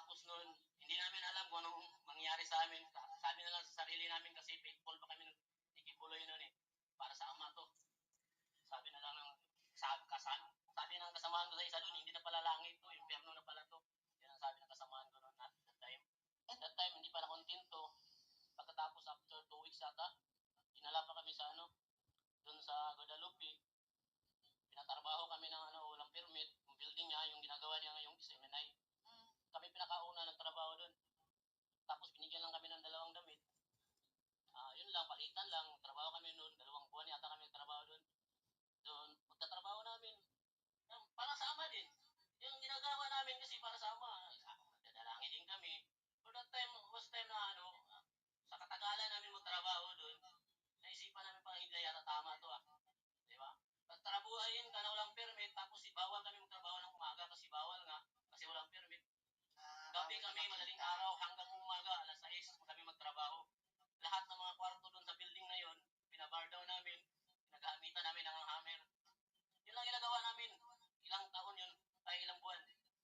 Kaya pagkatapos nun, naisipan namin siguro na nag-isipan namin na tumakas na lang. Wala kaming pira nun that time, di ba? Wala kaming damit.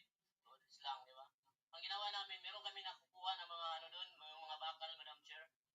Mga bakal, tapos meron kaming doon, kaibigan sa labas kasi hindi kami makalabas kasi meron kaming gwardiya, 2 yung mga armado Mga armalite pa yung mga baril. Wow.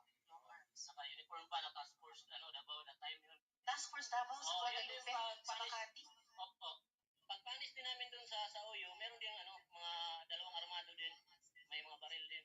Hindi kami makalaban. Kaya para sa ama na lang yung ginagawa namin, yung punishment namin. Hindi ako makapaniwala yung ganun yung punishment namin At paano mo nakumpirma na si Quiboloy mismo ang nagpapayag o nagpagawa ng ganong torture sa inyo, yung pag-utok ng ulo, pagsuntok ng kamay, paglagay ng sili sa sensitibong parte Siya ng po talaga katawan? nagsabi kasi that time nasa Amerika siya nun. Kapag kasi that time nun, yun, MOB, month of blessing niya nun Tapos, lumit yata yung kita, kaya galit na galit siya. Kahit minor lang yung kasalanan namin, yun na yung for the first, hindi kami makapaniwala, yun yung sinabi niya na bakit ganun yung punishment namin. Kasi kadalasan yung punishment namin lang yung sinasabi natin yung fasting lang, or di, palo sa puwit, di ba? Hindi yung, naisip namin para naman to, fraternity, di ba? Pag ganun. That time, tinawag kami lahat, pinahakyat kami sa taas. Lahat ng may mga kasalanan ng Madam Chair, pinaharap dun sa sa altar. Tapos tumawag si Quiboloy through calling, hook up, tapos yung cellphone tawag siya, tapos kinokonek sa speaker para marinig namin lahat. Tapos binabanggit nila yung lahat ng mga kasalanan namin isa-isa. May naglalaro lang ng Dota. Kung sa akin nun, nanligaw lang ako tapos nanonood ng sine. Samantala sila, nanonood pala sila ng sine sa Amerika everyday. Di ba?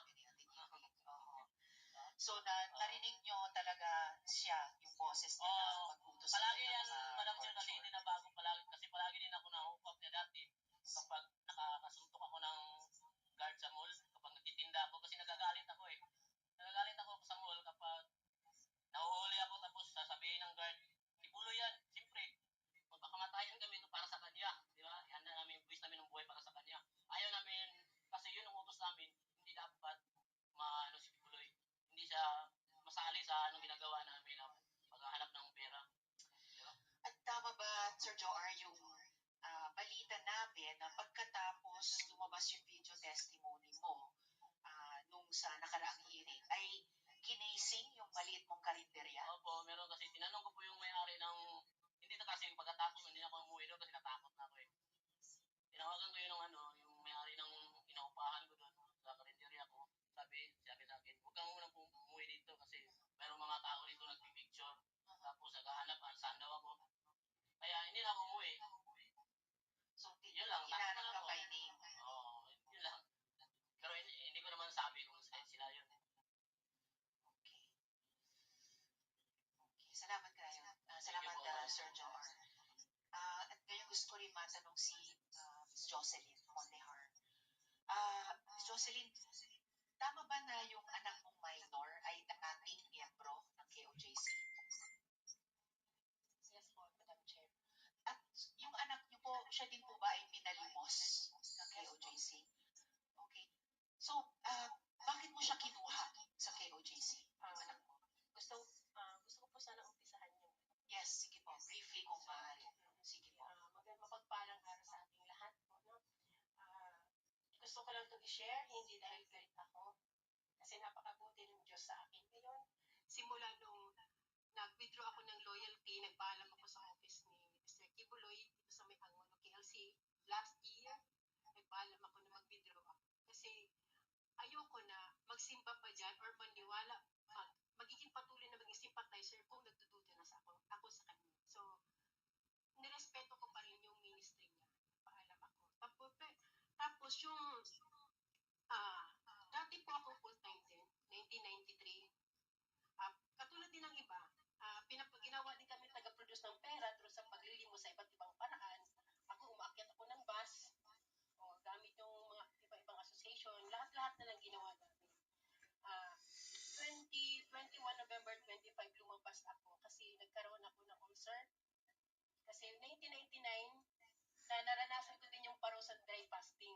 From Cagayan, pinapunta ko ng Davao for dry fasting, 7 days, nang hindi ko din alam kung bakit. Wala nang nagsabi. Until now, naraan ko pa yun. Yun ang ano ko ngayon. Kasi nagkaroon ako ng ulcer nga hanggang ngayon. Ano ko pa rin yan. Ano pa rin ang sakit ko. Tapos, year 2021 April, naimbitahan yung anak ko na 13 years old. Actually, tatlo sila. Yung kasama doon yung anak ko, 13 years old, sa Angono KLC, para daw sa preparation for youth camp, practice. Tapos, pinayagan ko lang kasi mas gusto ko kasi bilang isang ina, gusto mo mga anak mo mapalapit sa Diyos para hindi mapariwara. So, pinayagan ko. Nagulat ako, dumating yung gabi, yung dalawang anak ko na lang ang nakauwi. Yung panganay ko tsaka yung sumunod ko sa bunso. Yung 13 years old ko, hindi nakauwi, hating gabi na. So, wala akong alam. Inano ko yung ministro nila assign kung nasaan. Ang tinanong ko through chat, hindi rin niya alam. Tapos nalaman ko na lang sa may kapitbahay ko na member din nila na dinala pala yung anak ko, 13 years old, sa tinatawag nilang glass house. Itong glass house na to, ito yung dinadalhan nila ng mga young people na nare-recruit nila for training sa logistics, yung pagtitinda. Doon nila dinadala sa glass house. Exclusive yun sa mga young people. Doon nila dinadala. Tapos hindi ko kagad na wala akong means of communication sa anak ko kasi wala naman siyang cellphone. Tapos after 3 days, sa pangungulit ko doon sa ministro nila, nakausapin ko yung anak ko. Nakausap ko siya sa cellphone through sa youth leader na naasan si Rima Pauni, yan. Tapos yun na, nakausap ko siya, bigla akong nagulat dahil nag-iba yung salita niya. For a 13 years old, nagulat ako. Mama, hindi na ako mag-aral. Kasi babalik na ang Panginoon. Tapos si Pastor Kibuli mag-glorified na. So nagulat ako kasi bagong member lang yung 13 years old ko at that time. Siya masipag yun mag-aral. Talagang sobrang sipag niya mag-aral. Nagulat ako, ganun na ang salita niya. Dito, sabi ko, anak, ganito yan kasi dati akong worker dyan, so alam ko. Kahit pa mag-glorified si Pastor Kibuloy or bumalik ang Panginoon, magpatuloy ang mundo, hindi totoong matunaw ang mundo. Kailangan mong mag-aral kasi yun ang tama dahil minor ka. Tapos hanggang sa hindi ito na yun, ito na yung ito na yung gusto ko. Magtinda na lang habang buhay para sa anak, para kay Pastor Kibuloy, kay gusto daw niya makarating sa 7th heaven. So, ko, mayroon nagsabi sa iyo, kasi hindi mo alam yun eh, bakit mo masabi, 13 years old ka lang, new convert ka lang. So, meron nagsabi sa iyo. Ayaw niya kapinin. Tapos sabi niya, Mama, lagi kong ini-insist sa kanya, Madam Chair, na, anak, pag-aral ka kayo, sige, kung gusto mo dyan, maglingkod ka dyan, maging alay ka ng buhay mo kay Pastor, through Pastor Kibuloy, pag-aral ka talaga. Ang sabi niya, Mama, pinaka-worst na, sinabi ng isang anak sa isang ina, Mama, hindi naman talaga kayo ang tunay na may-ari ng buhay namin. Ginamit lang kayong instrumento ng Diyos para mailuwal kami. Pero ang nagmamay-ala sa amin si Pastor Kibuloy, ang anak ng Diyos. Sobrang, sabi ko na, sabihin mo, kasi pupuntahan ko yung sino nagsabi sa'yo, ayaw niya talagang sabihin. Tapos,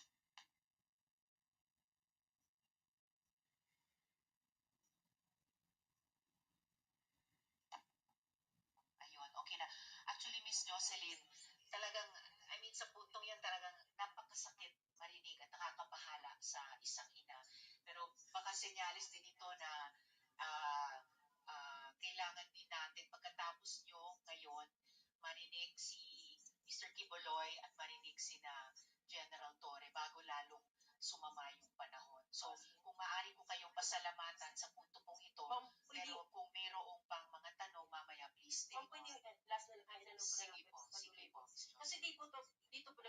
siya doon, tapos dahil sa ano ko na ipag-aralin siya, dito ang pinakamalaking problema dahil piniki nila yung pag-aaral ng anak ko.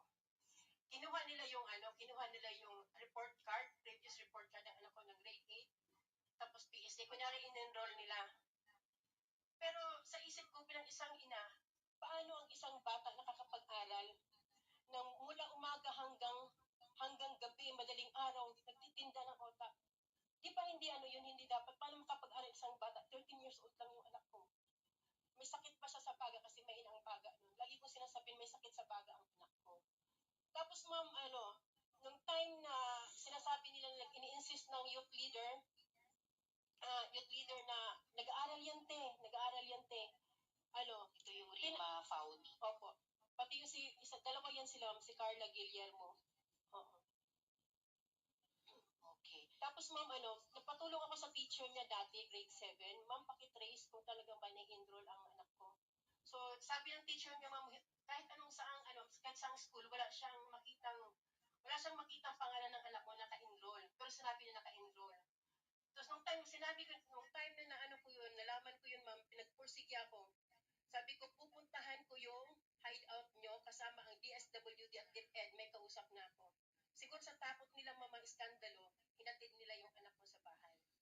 So pagdating nun sa amin na, to make the story short, nakauwi ang anak ko. Dahil siguro napilitan sila. Pag-enroll ko ma'am ng grade 9, sinubukan ko i-enroll ulit sa grade 9. Kahit sinasabi nila na na-enroll sa grade 9, sinubukan kong i-enroll sa grade 9 para makita ko kung anong reaksyon ng bata.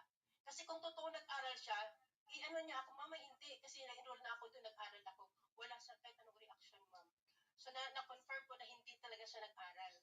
Tapos isa pa, ma'am, pinatanong ko po sa teacher, pina-interview ko, ma'am, siya sa teacher. Kung nag-aral ka, sino ang teacher mo, kung online man, o sino ang principal mo sa JMC. Ma'am, wala po siyang alam. Maraming salamat, Miss Jocelyn. At talagang mabuhay kayo sa pagkuha, no? Yung matagumpay na pagkuha nyo sa anak niyo. And salamat din sa pagbanggit sa DSW at DepEd dahil mamaya may itatanong din tayo kahit mabilis sa kanila dun sa pag-rehabilitate ng mga bata na kinuha na ng magulang o ng gobyerno sa KOJC kaugnay ng moving forward natin mula sa itong napakarami at problemang naiimbestigahan natin dito. Maraming salamat, Ms. Jocelyn. Pag-stay on sa hearing natin in case may iba pang mga kaugnay na tanong. Maraming Salamat po. So ngayon po, nadako na po ako kay Apollo Quiboloy. So, Mr. Quiboloy, bibigyan ko po kayo ng pagkakataon na magresponde sa mga akusasyong ito. At marami po sila. Pero unang tanong po, ilan ang miyembro ng KOJC? Salamat po, Madam Chair, sa pagkakataong ito na makaharap ko ang lahat ng mga nandirito at narinig ko ang kanilang mga testimonya. At pasimula po tayo kay Ms. Matehuesa. Pastor Quiboloy, Mr. Quiboloy, yung tanong ko muna, ilan ang miyembro ng KOJC? More or less po sa tingnan ko po muna ang exact na Kahit in estimate po. more or less po, including mga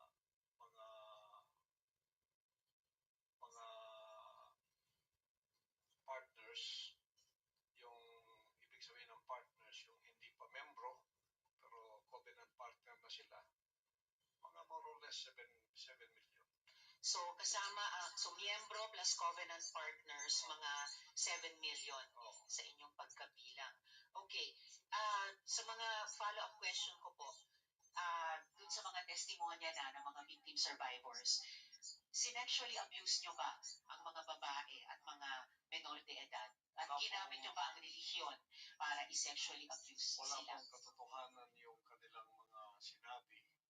Kung meron po silang mga charges na criminal laban sa akin, malaya po silang mag-file ng kaso at doon ko haharapin at sasagutin sa tamang forum sa korte ng ating lupa tulad ng kinakaharap namin ngayon. And actually, on that matter, and for the record, may at least isa sa victim survivors na dati nang naghain ng kaso sa inyo dun sa Davao, kaya lang dinismiss. Kaya inappeal nila sa Department of Justice. Yun naman pong mga testimonya ni na Ms. Valdewesa at ni Julia, tinatanggi nyo ba ang mga testimonya ko? Tinatanggi ko po. Wala pong mga katotohanan yung kanilang mga sinasabi. Kundi sa aking paningin ay kabaliktaran. Ngunit hinahamon ko po silang mag-file ng kaso sapagkat ito'y mga kriminal na mga allegations. At ito ay para maging fair, ay maghain po sila ng mag-file sila ng kaso laban sa akin o kanino mang kanilang gustong mag-file laban sa mga kingdom na leaders or members, because we are under the law of the republic. Tulad po kay Masayon, yung kanyang sinabi. Pastor, i-interrupt ko muna kayo doon dahil tinatanong ko muna yung mga testimonya ni na Miss Valdewesa at ni Julia. Sorry po. Pinalimos niyo po ba yung mga bata para i-sustain ang operasyon ng KOJC at para tustusan ang inyong lifestyle? Wala po kaming mga palisiya na magpalimos ang bata. Pero walang polisiya man, pinalimos niyo ba sila? Hindi po. Wala pong katotohanan yun. Okay. Yung mga adults po, pinalimos nyo ba sila o pinayagan nyo ba silang maglimos para sa operasyon at lifestyle wala pong ng KOJC? polisiyang ganon ang kingdom na magpalimos. Wala mang polisiya pero pinalimos nyo ba sila, yung mga adults? Hindi po. Wala pong katotohanan yun. Alright. Pinayagan nyo ba yung pang-aabuso at pag-torture sa mga miyembro nyo? Halimbawa yung parusang dry fast? Hindi rin po polisiya ng kingdom ang batas ng pagparusa ng tao ay ipapasting para mamatay. Napansin ko po, lagi kayong nagre-refer sa polisiya, pero ang tinatanong ko po ay yung practice. So, pinaabuso nyo ba, pinato-torture nyo ba yung mga miyembro nyo? Pinapa-dry fast nyo ba sila? Sa freedom of religion po natin, meron tayong separation of church and state. At tulad ng sinabi ko, yung fasting ay voluntary kung tatanggapin mo. Hindi po ay pinipilit. Alright. Kayo ba yung nakaisip ng modus na piliting magpakasal yung mga miyembro nyo na hindi naman magkarelasyon para manatili sila sa ibang bansa? Sino pong nakaisip nun, ng modus na yun? Because this is under the investigation already, I invoke my right to remain silent on this issue. Alright. Quickly lang po kay Ate Gingging, yung dry fast po ba, voluntary ba ito? No, for sure. No. Alright. Salamat po. It was an instruction. Instruction. So, hindi siya voluntaryo, instruction or utos siya. Alright. Salamat po. Mr. Quiboloy, boses niyo ba yung nasa audio file kanina, yung binabandaan mo yung si Stephanie o si Panet? Kailangan po i-authenticate kasi ngayon malakas ang AI.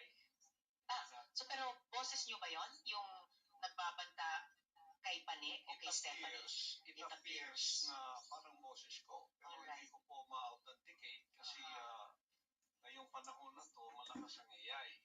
At sino po si Stephanie Ibarra? Sino po si Pane? Isa po sa mga manggagawa. Manggagawa. Ano po yung relationship o relasyon niyo kay Pane o Stephanie Ibarra? Isa pong manggagawa. Isang manggagawa. Pero hindi ba totoo na kinukup niyo siya, kinuha niyo sa inyong pag-aalaga nung siya ay 2 years old pa lamang? With this issue po kay Pane, I invoke my right to remain silent. Alright.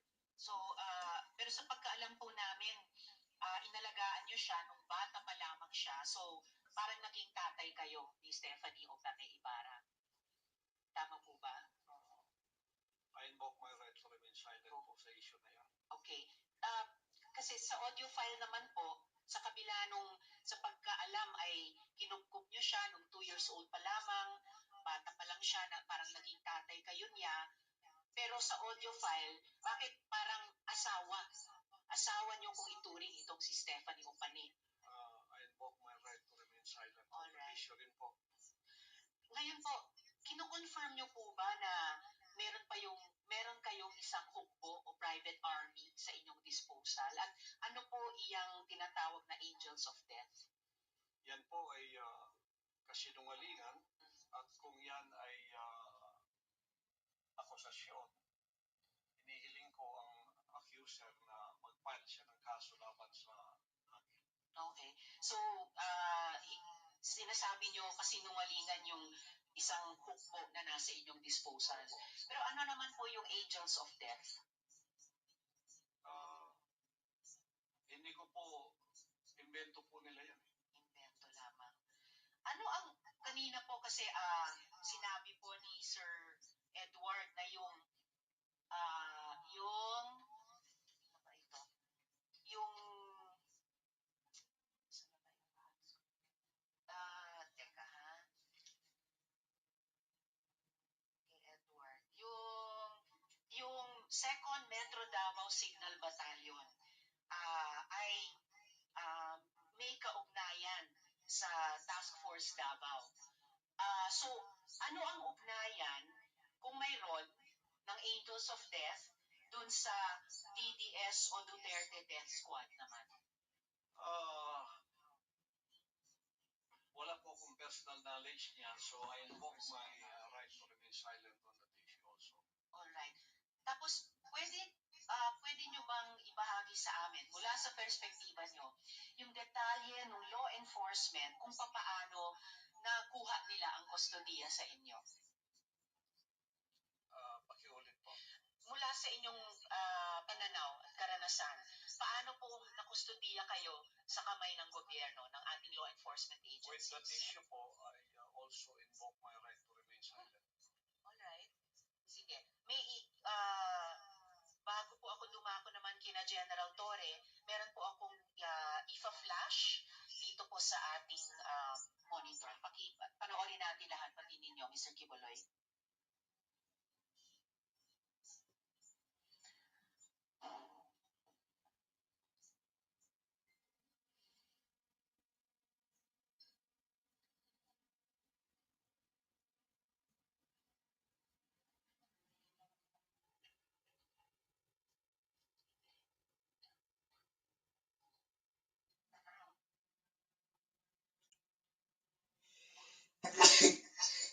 Ay, Lord.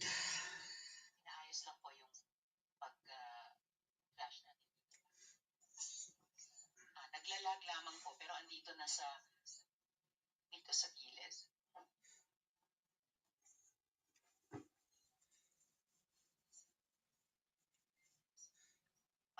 Meron pa lang ako nakikitang pamagat ng event na closing ceremony. Okay. Welcome closing ceremony or ceremonies, military orientation training. Baka ito yung binanggit ni Edward kanina na ganitong klaseng training ng mga baaru na nasa 2nd Metro Davao Signal Battalion na may kinalaman sa Task Force Davao, yung paaru sa ilalim ng 11 RCTG o yung 1105th Community Defense Center. Okay. Edward, alam niyo ba itong closing ceremonies ng military orientation training na to?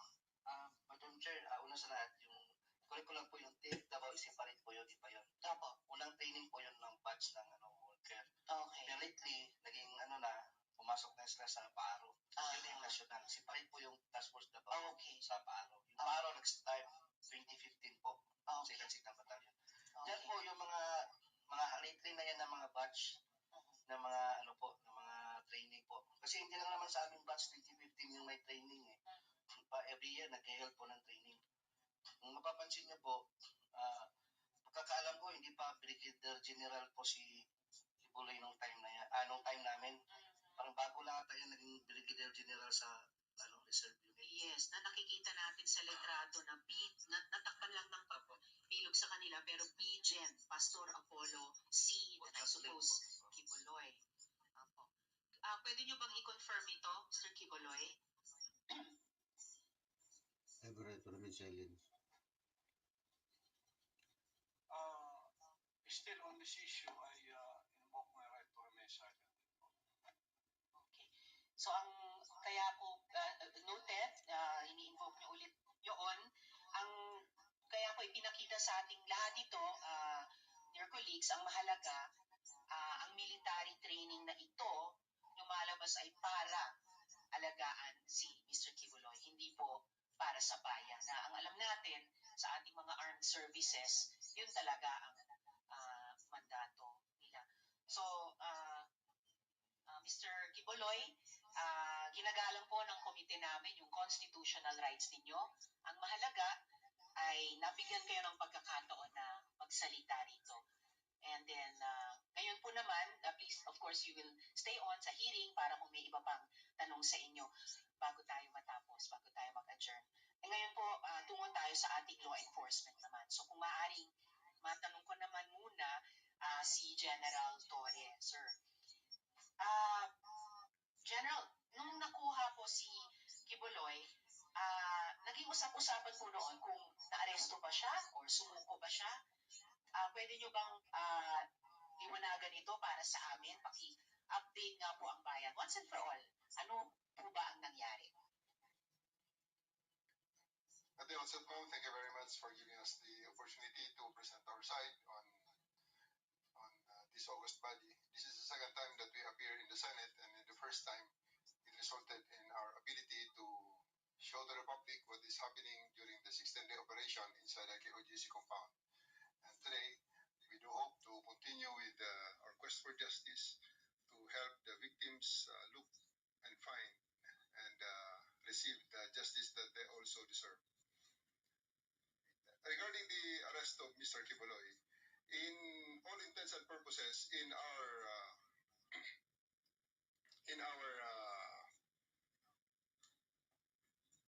whole operations, he is arrested because he submitted himself to my representative because he has no other options other than submit himself to the custody of the law, because whether he like it or not, he has no other options during the time, because I have 4,500 people around him inside his compound, and 1,200 is concentrated on the two buildings that he has control of.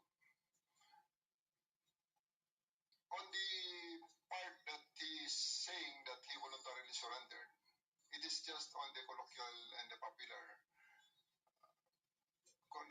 term of this term surrender, because he has no other option. Again, I will stress on that, because all the other units there that provided us with assistance only provided prisoner transport from the place he is arrested to the place where he is detained. So that's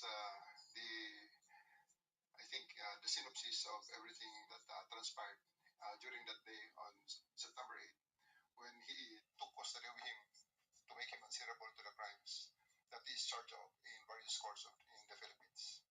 Salamat po, General. And bilang isang civilian, isang mambabatas, naiintindihan ko na anuman yung colloquial or popular term na gamitin, ang outcome ay nasa kamay na siya ng ating mga otoridad dahil sa environment na na-create nyo on the ground, no? Kasama itong 4,500 personnel nyo, na yung 1,200 ay doon lamang nakakonsentrate sa dalawang building kung saan siya tumagal, no? ng ilang mga araw. Yes, General.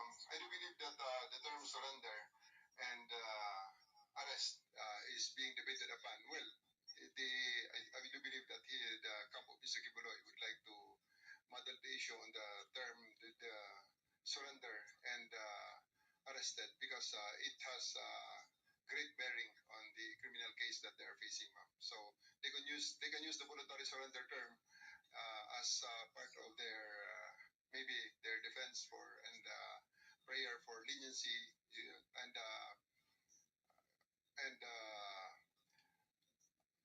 cite it as a mitigating circumstance. However, it is not the case, and it was never the case in this situation, ma'am.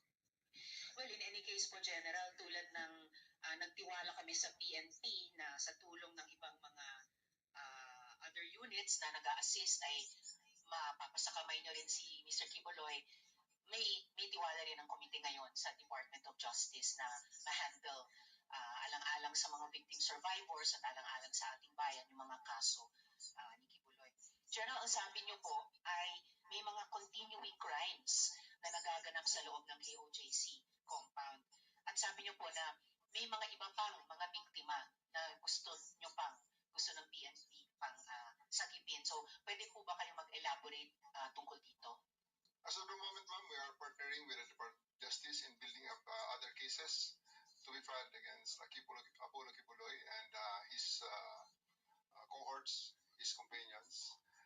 Last week, we have filed sedition and inciting to sedition charges against them through the Department of Justice and with the assistance of the special prosecutors assigned by the DOJ for this case.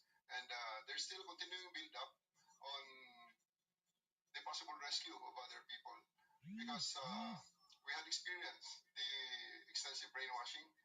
Mr. Kibuloy had a head start of around 30 years against the law enforcement, and we are just scratching the top.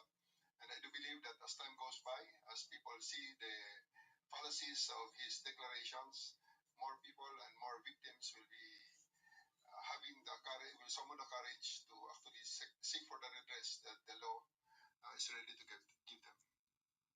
Maraming salamat para doon, General Torre. Yun din yung wish ng komite nito at napaka-importanteng sinabi nyo na may build-up pa kayo. نحن المتداولون نتداول بالفطرة يحركنا الشغف قراراتنا جريئة لا يجرفنا التيار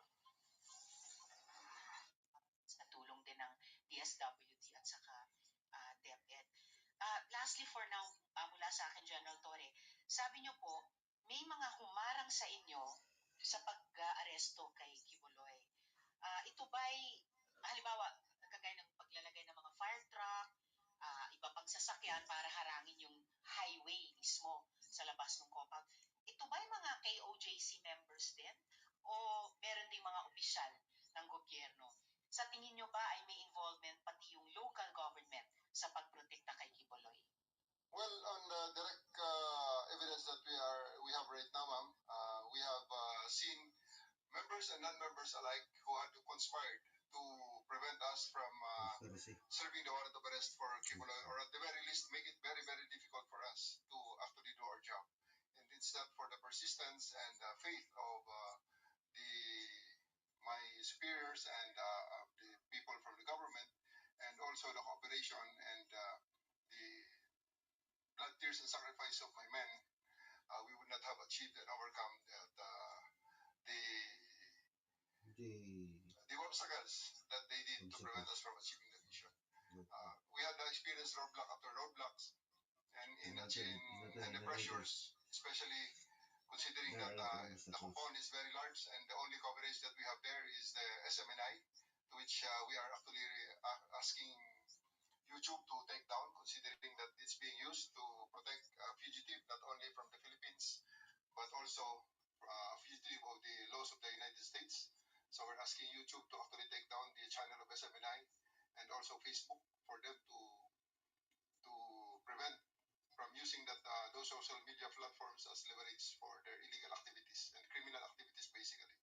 And at this juncture, ma'am, we would like to thank the Senate for giving us this chance to show to tell our story, the side of the story, hoping that this is a hearing in aid of legislation, and I do hope that legislation will really be passed to help us and again give leverage to the law enforcement, because I can really feel that in the 6-10-day operation we have reached the limits of the law, and we have really tested the limits of the law there, and I do believe that we still did everything within the bounds of the law, however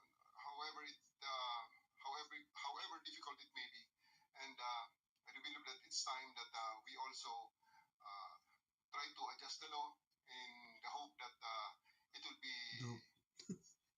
be more responsive to the needs of the time, because if we we only listen to all those telling us that, especially the lawyers of Apollo Quiboloy, telling us that we are doing things illegally because for 16 days we stay there without a search warrant, citing that the use of the warrant of arrest as basis of our search and stay there in Yes. the compound, which I believe that they are wrong. We Really believe also gave wrong. us this sometimes Quiboloy also have wrong. this sense of doubting ourselves, especially that the propaganda day in and day out is hitting us left and right. And I do thank that this Dapat opportunity gumawa kayo comes ng proper, because if we don't adjust and make the law more responsive to the current times, it will paper create a situation where in order some to people will be definitely arrest the beyond the certain reach person. of the law. Because if we are not that May persistent, proper paper yun.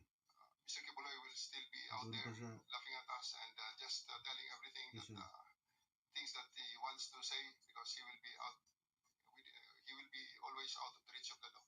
So thank you very much, ma'am, for giving us this opportunity to be part of the crafting of more responsive legislation so that we can be better and more effective in our law enforcement and in the assistance and in the implementation of the processes of the laws of the land. Thank you, ma'am. Thank you also, General. And in fact, hindi lang ang Senado, pero iba pang mga institusyon at organisasyon ay nagpahayag ng suporta sa inyong law enforcement operation ng mga linggong iyon. Halimbawa, yung Integrated Bar of the Philippines, Davao. Kahit paglabas ng isang desisyon ng korte doon din sa Davao, in-affirm ng IBP Davao na valid pa rin yung operation ninyo in order to effectively serve the warrant. And yes, kahit tatlo lang kaming miyembro ng komite o ng Senado ay nakadalo ngayong mabagyong araw, pero lahat po kami, yung chair, si majority leader, si minority leader, ay may nakikita talagang halaga nitong pagtinig natin at yung mga partisipasyon ninyo na mga katrabaho namin sa gobyerno in aid of legislation. At may mga tinutukoy talagang mga lumang batas na baka kailangan amyendahan o mga bagong batas na kailangan nating ipasa. Lastly, General Torre, for now from the chair, ang CIDG po ba tumitingin na rin sa alleged killings na allegedly iniutos ni Quiboloy? Yes, ma'am. Given the chance, we'll be presenting the results of our initial investigation. For the past 1 month that I'm designated as head of the CIDG, I continued what I started in Region 11, and we are ready to present to this August body and to the public the link analysis and diagram that we had prepared with the accounting of the personalities, including the incidents, including those that were mentioned by the witnesses who spoke before me, ma'am. General, prepared ba kayo maghain ng ganitong kahit broad strokes kung ano yung pinaka-importanteng mga initial results ng inyong investigasyon nitong nakaraang buwan, pati yung link analysis, or ano ba yung maaari nyo nang at pwede nang ibahagi sa komite? Yes, ma'am. We can show you just one slide, which is Yes, sir. Please the do. collection of, which is basically the simple result of our validation and collation of the information that we have right now, ma'am. It's on the processing, and I will be asking my regional chief of the Regional Field Unit 11 of CIDG to show to us the single slide of the link analysis. Salamat, General. Sir, nakapanumpa naman din kayo kanina, ano po? Yes, sir. Yes, ma'am. If you could, sige po. Handa na po yatang yes, ma'am. While they are preparing that, ma'am, this is still a work in progress, and as time goes by, we do believe that there's even a possibility that the Senate and congressional investigation and the EJK will intersect with each other. I see. So Well, that's very important. Para sa kaalaman ng lahat, ang investigasyon naman ng Senado sa ilalim ng Blue Ribbon Committee ay magsisimula naman po sa Lunes, 28 nitong buwan, at ang magpapangulo ay si Minority Leader Senator Coco Pimentel. Yes, ma'am. It's part of the link analysis will cover around 30 years. from the start up to the present that we know based on the declaration of various witnesses. There may be times that things will be for validation. Uh, the danger is only libel. Maybe so that's why I ask my personnel to redact the link analysis, remove the names. But rest assured that without the reduction, there will be actual names that will be given in there.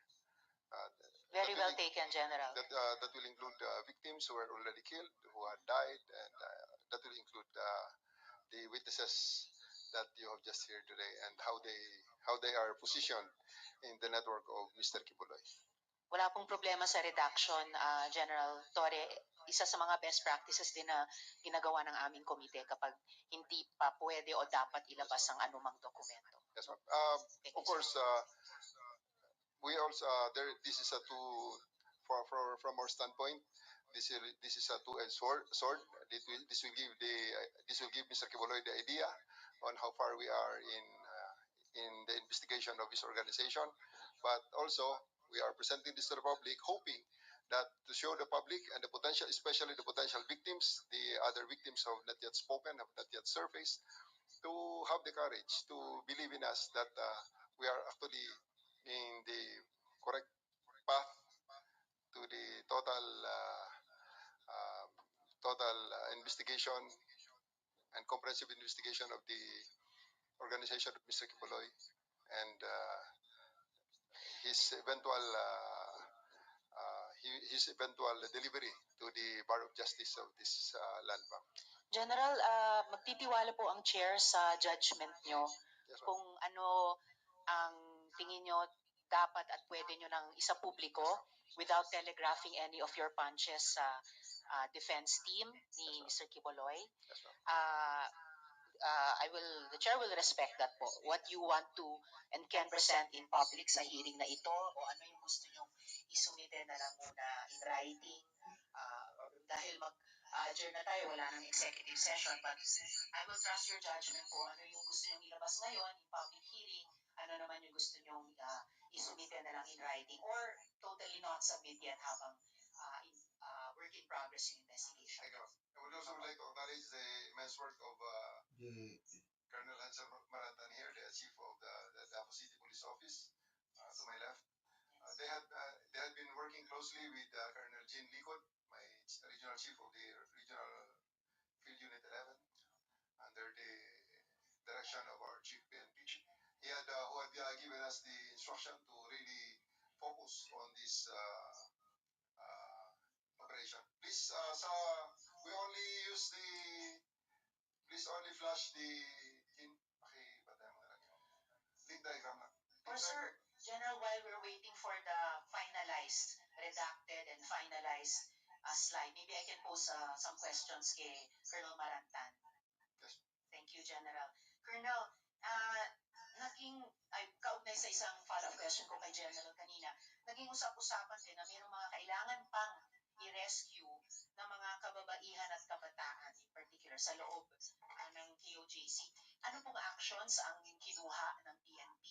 At may mga rescue attempts ba na ginawa in coordination sa ibang mga government agencies? Madam Chair, yes. In fact, we have a good accounting with them. I have prepared some slides there for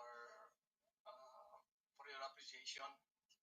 Maybe is there already on the PowerPoint presentation? Or baka, Colonel, pwede nating ipakita yung tatlong slides nun kasabay or pagkatapos nung iisang slide, yung finalized and redacted na link analysis. So kung pwede, magpatuloy lang muna yung verbal na pagtatanong ng chair sa inyo. Yes, Madam Chair. Salamat, Colonel. Marami ding vloggers na nagulat ng, ito na po. O sige, suspend ko muna yung pagtatanong sa inyo, Colonel. Balikan po natin yung slide na pwedeng kayo rin po, Colonel. Sino pong magpipresent ng slide ni General? Kayong dalawa po. Si General at kayo, sir. At si Colonel Marantan. Alright, so the three gentlemen. Colonel General Marantan will do the honors. Alright, Colonel Marantan, you have the floor po. Madam Chair, please please allow me to read some lines of this prepared opening statement by the DCPO. So I will cover at about 4 slides there, and i-cover ko yung magbibigay ng statement na may member of the pastoral also. So with that, after nearly a month of daily attempts to arrest Pastor Apollo Quiboloy and his cohorts inside the KOGC compound, which is 30-hectare property in Davao City, on September 8, 2024, he was arrested by the PNP. After various dramas have been witnessed by the public in relation to this arrest, and a number of victims of Quiboloy have slowly surfaced, approached us, and have given significant information about the illegal activities of said personality committed repeatedly over the years. With the painstaking efforts made by the law enforcement agencies, significant revelations were made to our investigators, which are relevant to the prosecution of Quiboloy and his illegal activities, particularly in the highly technical scheme qualified trafficking in persons committed by him and his cohorts. These reports were voluntarily offered by the victims to the PNP with high hopes that justice will be served to other victims who were lured by Quiboloy and his victimization. The revelations, which likewise appear to be consistent based on facts, led to our investigation on the so-called angels of death, whom Quiboloy exploited to infuse fear among his victims. As we speak, the PNP, with the constant collaboration with different units, are working together to complete the picture of the dynamics of Quiboloy's illegal activities perpetrated over the years. Today, we will also be hearing corroborative statements from one of the victims whose youth have been robbed because of his illegal scheme. With our goal to help this committee identify loopholes and room for improvements for the Republic Act 10364, or the expanded anti-trafficking law and other related laws, it is likewise our end goal to build up airtight cases that could lead to the successful prosecution of cases against him and cohorts. Today, Madam Chair, we are ready to answer questions to help this committee craft legislations as may be necessary. But before that, may I show you some of these slides whom I know is pertinent to the topic at bar. Next slide, please. The kingdom of Jesus Christ was founded, yes. I think ito yung tanong kanina na next po, next na. Next slide. Thank you. Kanina, Pastor Quiboloy was asked kung ilan yung members of the KOGC, and publicly announced that their members have reached about 8 million followers. However, based on the interviews conducted by us, only about less than 8,000 members are believed to be currently active members of the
exploitation oftentimes is being perpetrated.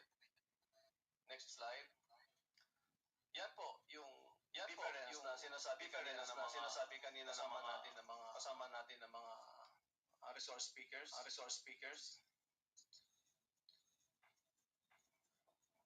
Next slide.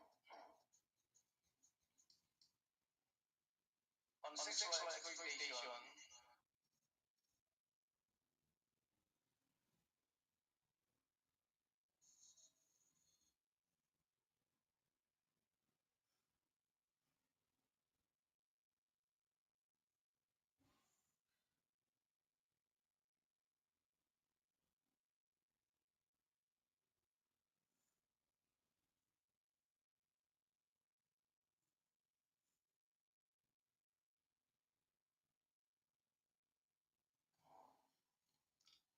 believed to have victimized around 200 women already.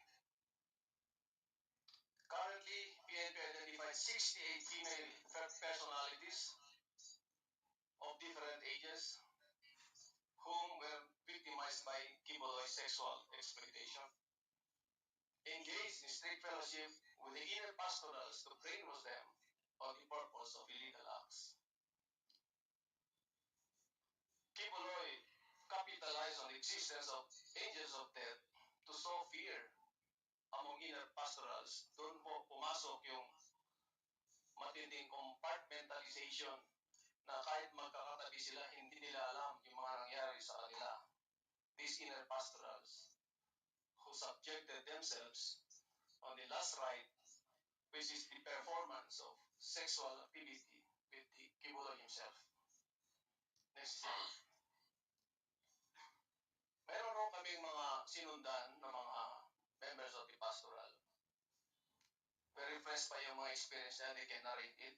Mamaya ho, maririnig din nyo yung narrative ni Elias Marie. Next slide. Yung tatlong na-invite natin, invited by the Senate, si Stephanie Ibarra,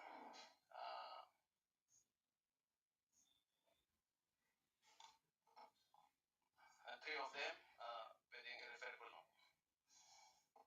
Si Olive Campo and Jack Holtz, ay hindi nag-respond sa invitation by the Senate. Pinapakita namin sa inyo ang due diligence performed by the members of the DCPO. Pero apparently, they did not heed to the invitation of the Senate, especially Stephanie Ibarra. Next slide.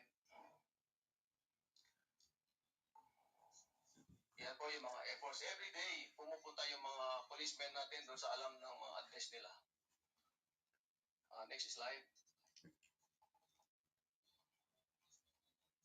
On the way forward,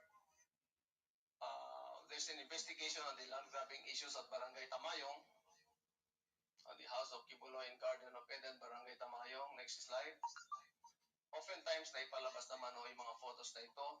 Financial investigation on possible money laundering case committed by Quiboloy and KOJC. Investigation on possible tax evasion committed by KOJC and other proprietary businesses owned by KOJC. Investigation on the legality of operations of schools and other business entitled entities owned by KOJC, and the investigation on the involvement of other foundations utilized by KOJC in the operations. Next slide. And with that, Madam Chair, I think the Elias Marie is ready to narrate her ordeal inside the KOJC compound for 10 years. Maraming salamat, Colonel Marantan. At bago ko tawagin si Elias Marie, salamat dun sa presentation nyo rin on ways forward. Ganon ko rin gustong i-adjourn itong hearing mamaya on the ways forward, both dun sa mga investigations and dun sa rehabilitation ng mga victims survivors. One quick follow-up question, Colonel, bago ko i-recognize si Elias Marie. Ano po yung alam ninyo ng PNP o natuklasan sa Angels of Death? Na-identify nyo po ba ang mga miyembro ng grupong ito? At saka, meron bang mga government officials o workers na involved sa grupong iyon? That will be the contents General of that will be the contents of our link diagram that will be presented later on. Alright, And thank you, General. also, ma'am, maybe it's just hindi lang na-mention ni Colonel Marantan, the investigation has already extended up to out of the country. Colonel Marantan has just arrived from Europe, from Austria in particular, interviewing the pastorals that are already based there. So the investigation is not only limited in the Philippines now. We had already sent agents, and we thank the PNP, our Chief PNP General Marbil, for supporting us and to go sending officers actually as far as Austria to conduct the investigation. Thank you. Salamat din, General Torre. Mukhang na-upload na yung slide ng link analysis. Gusto nyo bang i-presenta yung pinaka-importanting aspects nito bago ko i-recognize si Elias Marie?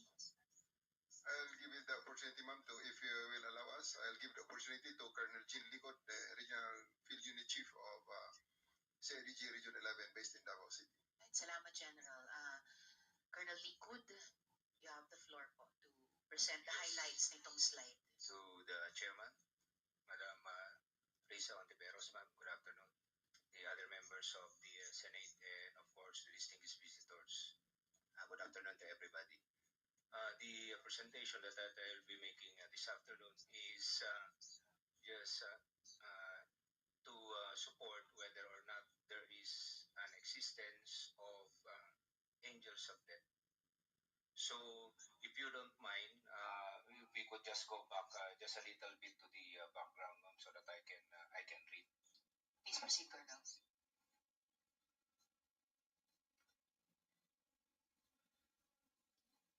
Just to read a little bit with the background of the so-called angels of death. Pastor Apollo Quiboloy, the self-proclaimed appointed son of God, has used the term angels of death to threaten the members who violates the doctrine, teachings, and code of secrecy of KOGC. Thus, the angels of death was established in 1990. Apollo Quiboloy handpicked trusted members with background in military and security training to compose the Angels of Death, which later on utilized as liquidation team to various KOGC locations nationwide. Members reportedly possess firearms and are supervised by Crescente Chavez Canada, or also known as Enteng and Ingrid Canada. So you might be smiling right now, but later I will prove it to you in the succeeding slides. These angels of death reportedly operate as a secretive, loyal group within the KOGC ministry, capable of imposing both physical and psychological harm on those who do not comply with Quiboloy's wishes. The very name, angels of death, suggests a level of intimidation and power that goes beyond mere spiritual guidance. The allegations paint a picture of an organization that functions as a private army, a weaponized wing of Quiboloy's church used to coerce and control members, particularly vulnerable young women whom Quiboloy has allegedly abused. On the part of the investigation, as the primary investigation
base doon sa mga nakukuha nating mga interviews and affidavits na nakuha natin. So, yan ang lumalabas sa ating structure. Now, ma'am, in relation to the punishments being undertaken on some deaths also, but we are not saying that they are the perpetrators. That's why, on the words of our director, we are on case build-up. We have to gather evidence that we can prove the that we wanted, prove the whatever crimes. Those are the circumstances. To explain further, ma'am, the diagram. If you see the diagram, ma'am, most of the instructions is coming from Great Canada. However, if you look into the diagram, the line po siya. So, meaning, it's the instruction. However, it is confirmation from Great Canada. That is why there's a solid line coming from Canada. So, hindi pwedeng si Ingrid lamang po yung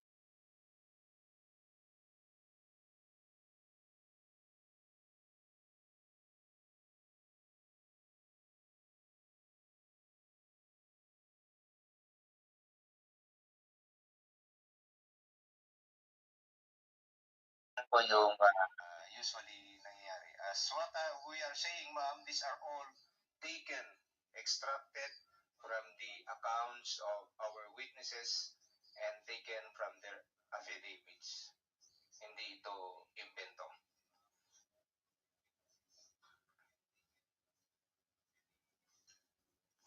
All others, ma'am, yung mga nandyan, ma'am, yung mga nakapula po dyan, ma'am, if you look into that. So, yan, ma'am, yung mga ongoing investigation po natin, yung mga tinakpan po natin na ABC, yan ay mga witnesses po natin, ma'am, and with indulgence of the committee, Madam Chairman, since this is an ongoing investigation and we're looking into some evidence before we can file a case before the court of law, yan po lang muna yung maipapakita natin sa ngayon, ma'am. Maraming salamat para doon, Colonel Liquid. Thank you, ma'am. Just a couple of follow-up questions kung pwede na rin sagutin. Una po, sa tingin nyo ba, tuloy-tuloy ba yung trafficking operations ng KOJC? General Torre. Based on our assessment, ma'am, yes. There's still a possibility, although obviously not on the same scale as when quiboloy is still heading the operations. And with this kind of publicity that the good senator is doing, I believe that this will have a great impact in stopping this illegal activity, ma'am. Sana nga po, General. Salamat. At lastly, at this point in time, sino ang new leader? May impormasyon ba kayo kung sinong lumilitaw na bagong head pastor?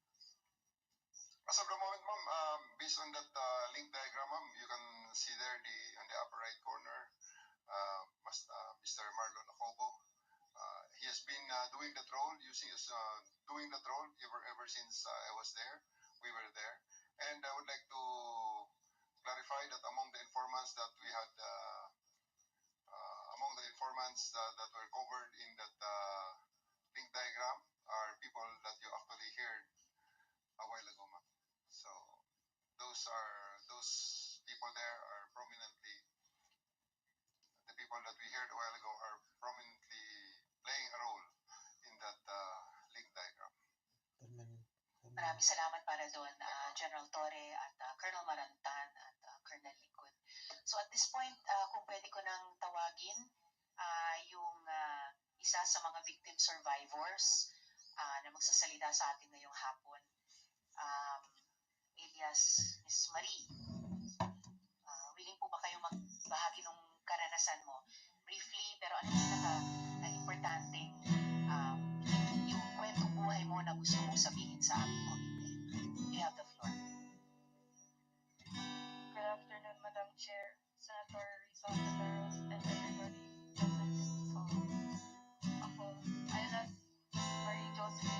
Latino na sa legal na edad at naninirahan sa Davao City. Matapos na makanumpa ng naaayon sa batas ay malaya at kusang loob na naglalahad ng mga sumusunod. Ako ay dating membro ng Kingdom of Jesus Christ o KOJC simula nung ako ay grade 5. Naging membro ako ng KOJC dahil endorse ako ng aking mama matapos siyang mag-arbitral work ni Pastor Quiboloy sa kanyang mga programa at enrollment yon ng pasukan. Ayon sa kagustuhan ng mama ko, napag-desisyonan niya ilagay ako sa KOJC para mapunta ako sa safe environment kasi natatakot siya na may mangyari raw masama sa akin kasi may itsura daw ako. Sa pagkakaalala ko, noong June 2013, dinala ako ng mama ko sa KOJC. Nag-attend kami ng Thanksgiving and worship presentation sa KOJC. Napaka-welcoming ng mga membro ng KOJC sa amin kasi kusa naman kaming nag-attend ng service worship nila. Sa pagkakataong iyon, nakuha namin ang atensyon ni Nelly Canada na sa pagkakaalam ko ay may mataas na katungkulan sa Jose Maria College o JMC bilang Dean o Administrator. Pagkatapos ng worship, in-invite kami ni Mama na ipakilala kay Quiboloy sa dating Victoria's Building kung saan doon kumakain si Quiboloy at malalapit sa kanya pagkatapos ng worship.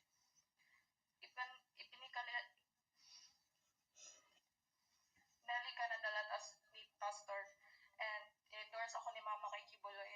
Habang kumakain sila Quiboloy, kasama ang mga pastoral sa isang malaking round table, nag-usap ng saglit ang mama ko at si Quiboloy. And Nelly Canada also let me meet Pastor Quiboloy. Sa aking pagkakaalala, 12 years old ako that time. Nasa grade 5 ako noon. Narinig ko si Quiboloy na sinabihan si Nelly Canada na patirahin ako sa dorm.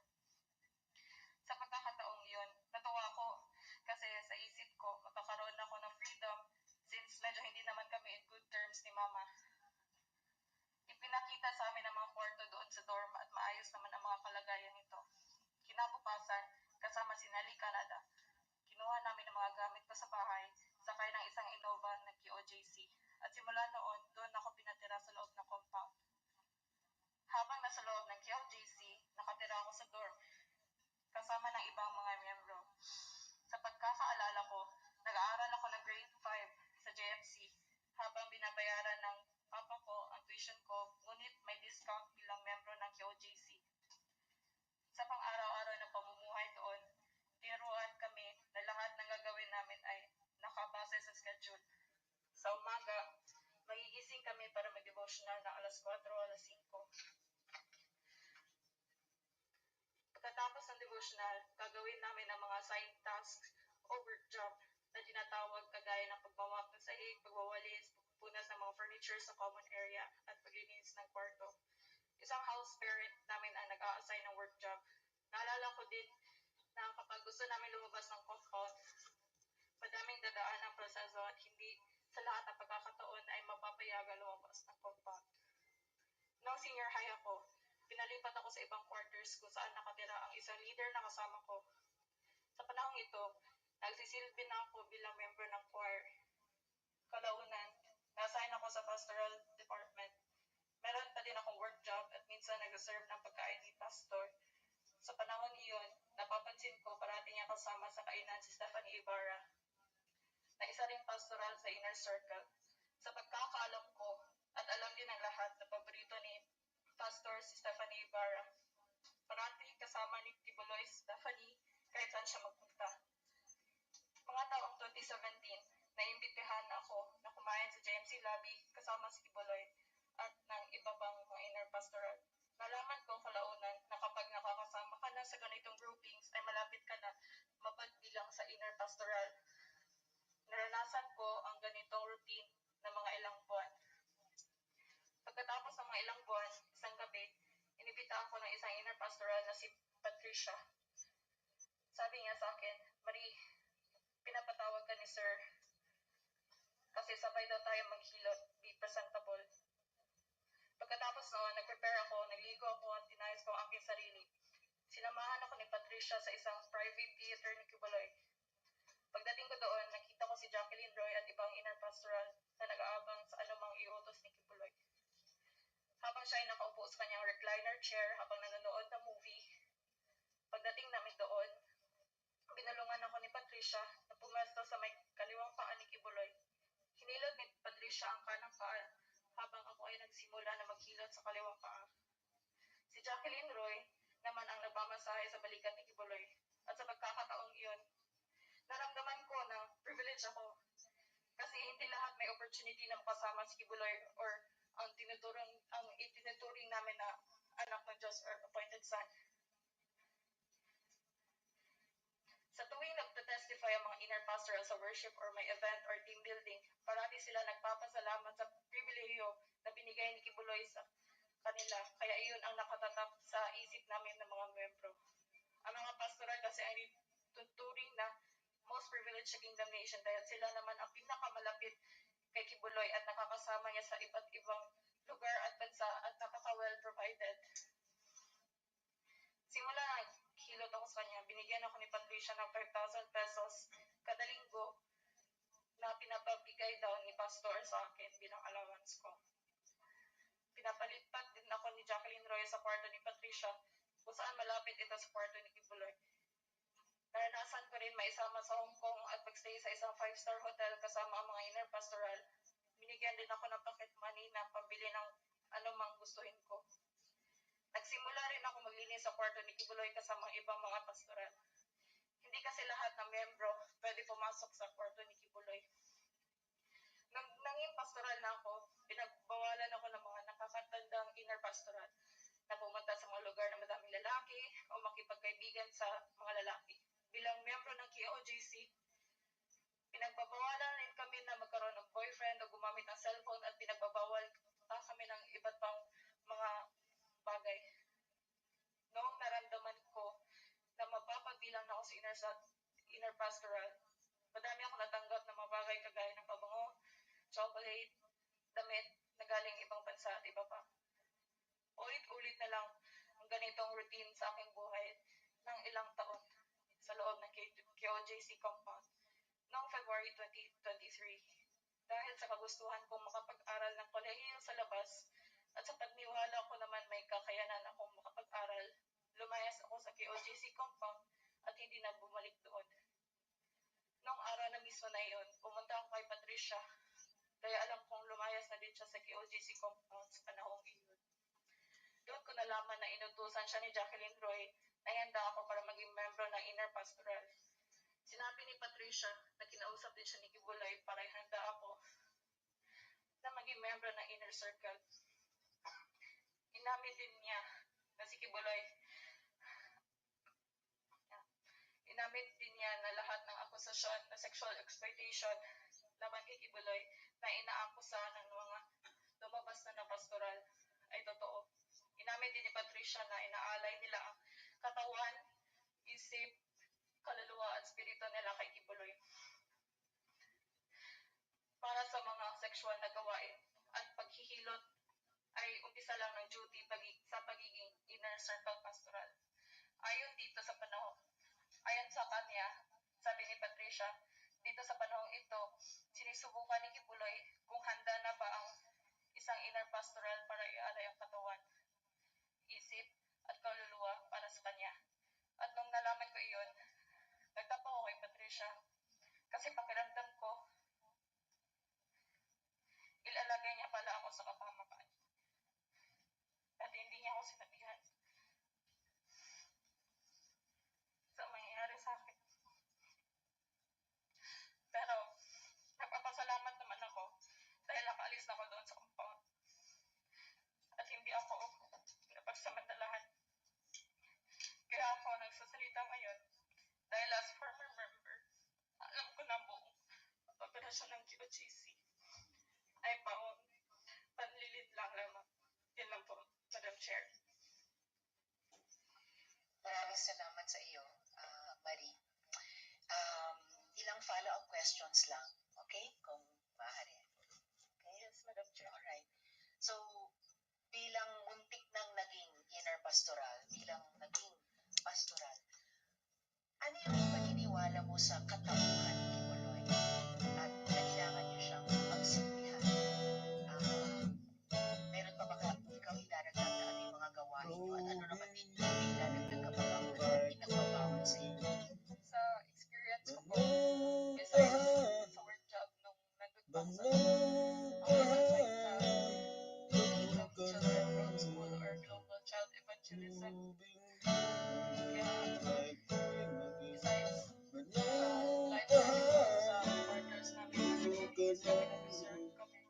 ako every this episode na everyday ko na ako.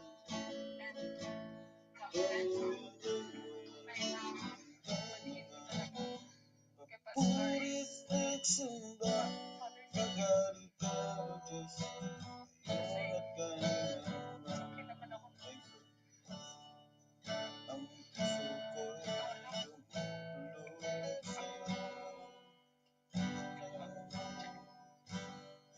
Salamat, Miss Marie.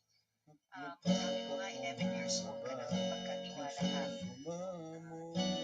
mama sa KOJC.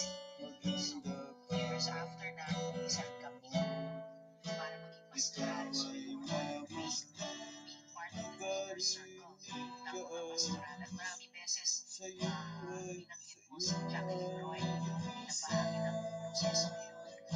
So, meron ka bang dadagdag pa kung bakit nasabi mo iyon na ganun ka na talaga sa gagawin kang inner pastoral? Meron ka bang ibang palatandaan na malapit ka na maisali mo sa inner circle? kasi nung lumabas yung confession niya na okay, tuloy. Saka na ba na-invite sa DMI poster yung tanong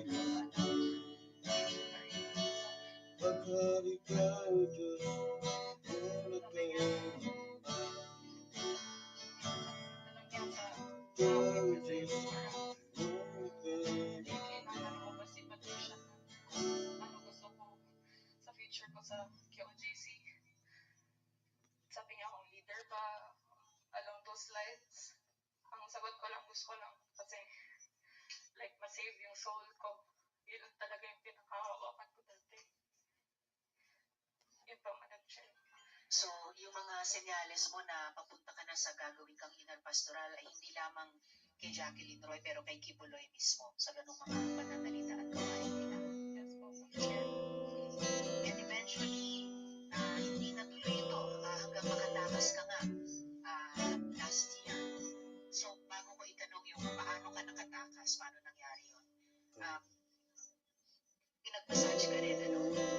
Nung pastoral ka pa, malapit na gagawing inner pastoral. Sabay ko si Patricia. So, may isang paa na pinamasahe. Okay. So, paano nangyari na nakatakas ka nung nakaraang taon?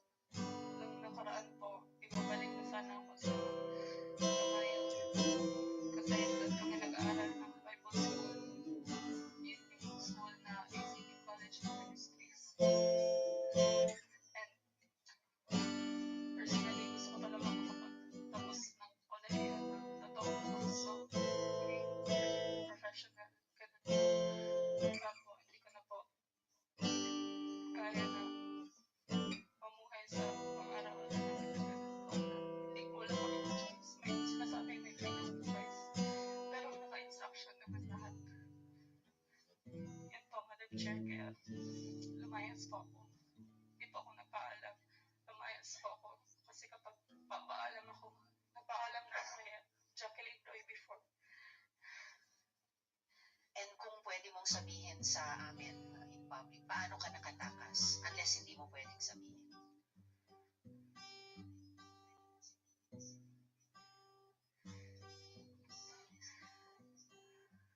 Okay lang kung hindi kaya, sabihin mo lang sa akin kung kaya mong sabihin or hindi. I beg po, Madam Chair, na hindi po sasabihin. Okay. So, at least hindi mo sabihin in public. Huling tanong ko sa iyo sa ngayon, no? Miss Marie.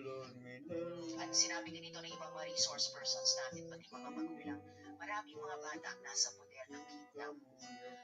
Dahil bata ka pa nung nag-umpisa sa KOJC, ano yung mga obserbasyon at mga nalalaman mo na mga nangyayari sa mga batang miyembro? Isa po sa mga na-observe ko po doon, like, recently here, may case po about sa bata sa tindahan na sexual molest siya. May isang LGBTQ na member. Lalaki po siya na bata. Nurse po siya sa hospital. Tapos I don't know kung legally. And I know po na hindi lang po ito isang passive na may bata lumalas siya sa ibang properties ng QGC.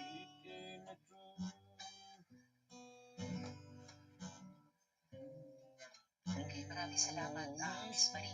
So, pag-stay on hanggang mag-adjourn tayo ng pagdinig just in case may iba pang kaugnay na tanong sa iyo. Okay. Maraming salamat. Ituloy mo yung pangarap mo makapagtapos at i-pursue yung profession na iniisip mo para sa sarili mo. Okay, salamat din po. Tanong po kay, nandito ba si Sir Tito? I think online po ba kayo, sir? Yes, Sir Tito, narinig po ba kami? Yes po, Madam Chair. Salamat, sir. Hello po. Ilang mga tanong lamang po sa inyo siguro. Or meron po ba kayong maikling mensahe gusto ibigay sa aming baka Sir Tito dahil bigay na po kayo ng testimonya nung naunang hearing. Maaari dalawang follow-up questions mula sa akin sa ngayon. Salamat po, Sir Tito. Gano'ng kalawak na phenomenon yung marriage fraud? Common practice po ba yun sa loob ng kingdom? Opo, Madam Chair, magandang hapon po pala. Good afternoon, everyone, especially Madam Chair, and also the other senators that are also doing online, and even for all the guests that is present in your forum right now. Yes, I think it's really widely practiced because it's from Toronto, Canada to Vancouver. So I need to say it's from the east coast to the west coast. And as I understand that it is happening from different cities also, including Alberta, Canada, and some other areas by which they execute this kind of sham marriages. Yeah. And Madam Chair, if you don't mind, I have some actually slides that I want to share. These are really important to really sum up also with some of the issues that has been shared by some of our other witnesses and also the general authority that also is investigating. And I can show you some slides if you may. I would like to share this. Now, I would like us to know I that think, nothing happens. I think, Sir Tito, yung presentation yung kaugnay din ng money laundering, ano po? So, please do proceed Yes, with your slides. I have Sige po, those. you have the floor. Thank you so much, Madam. And I just would like us to know that the leadership chart of KOJC, nothing happens in KOJC without the knowledge of ACQ, which is Apollo C. Kibuloy.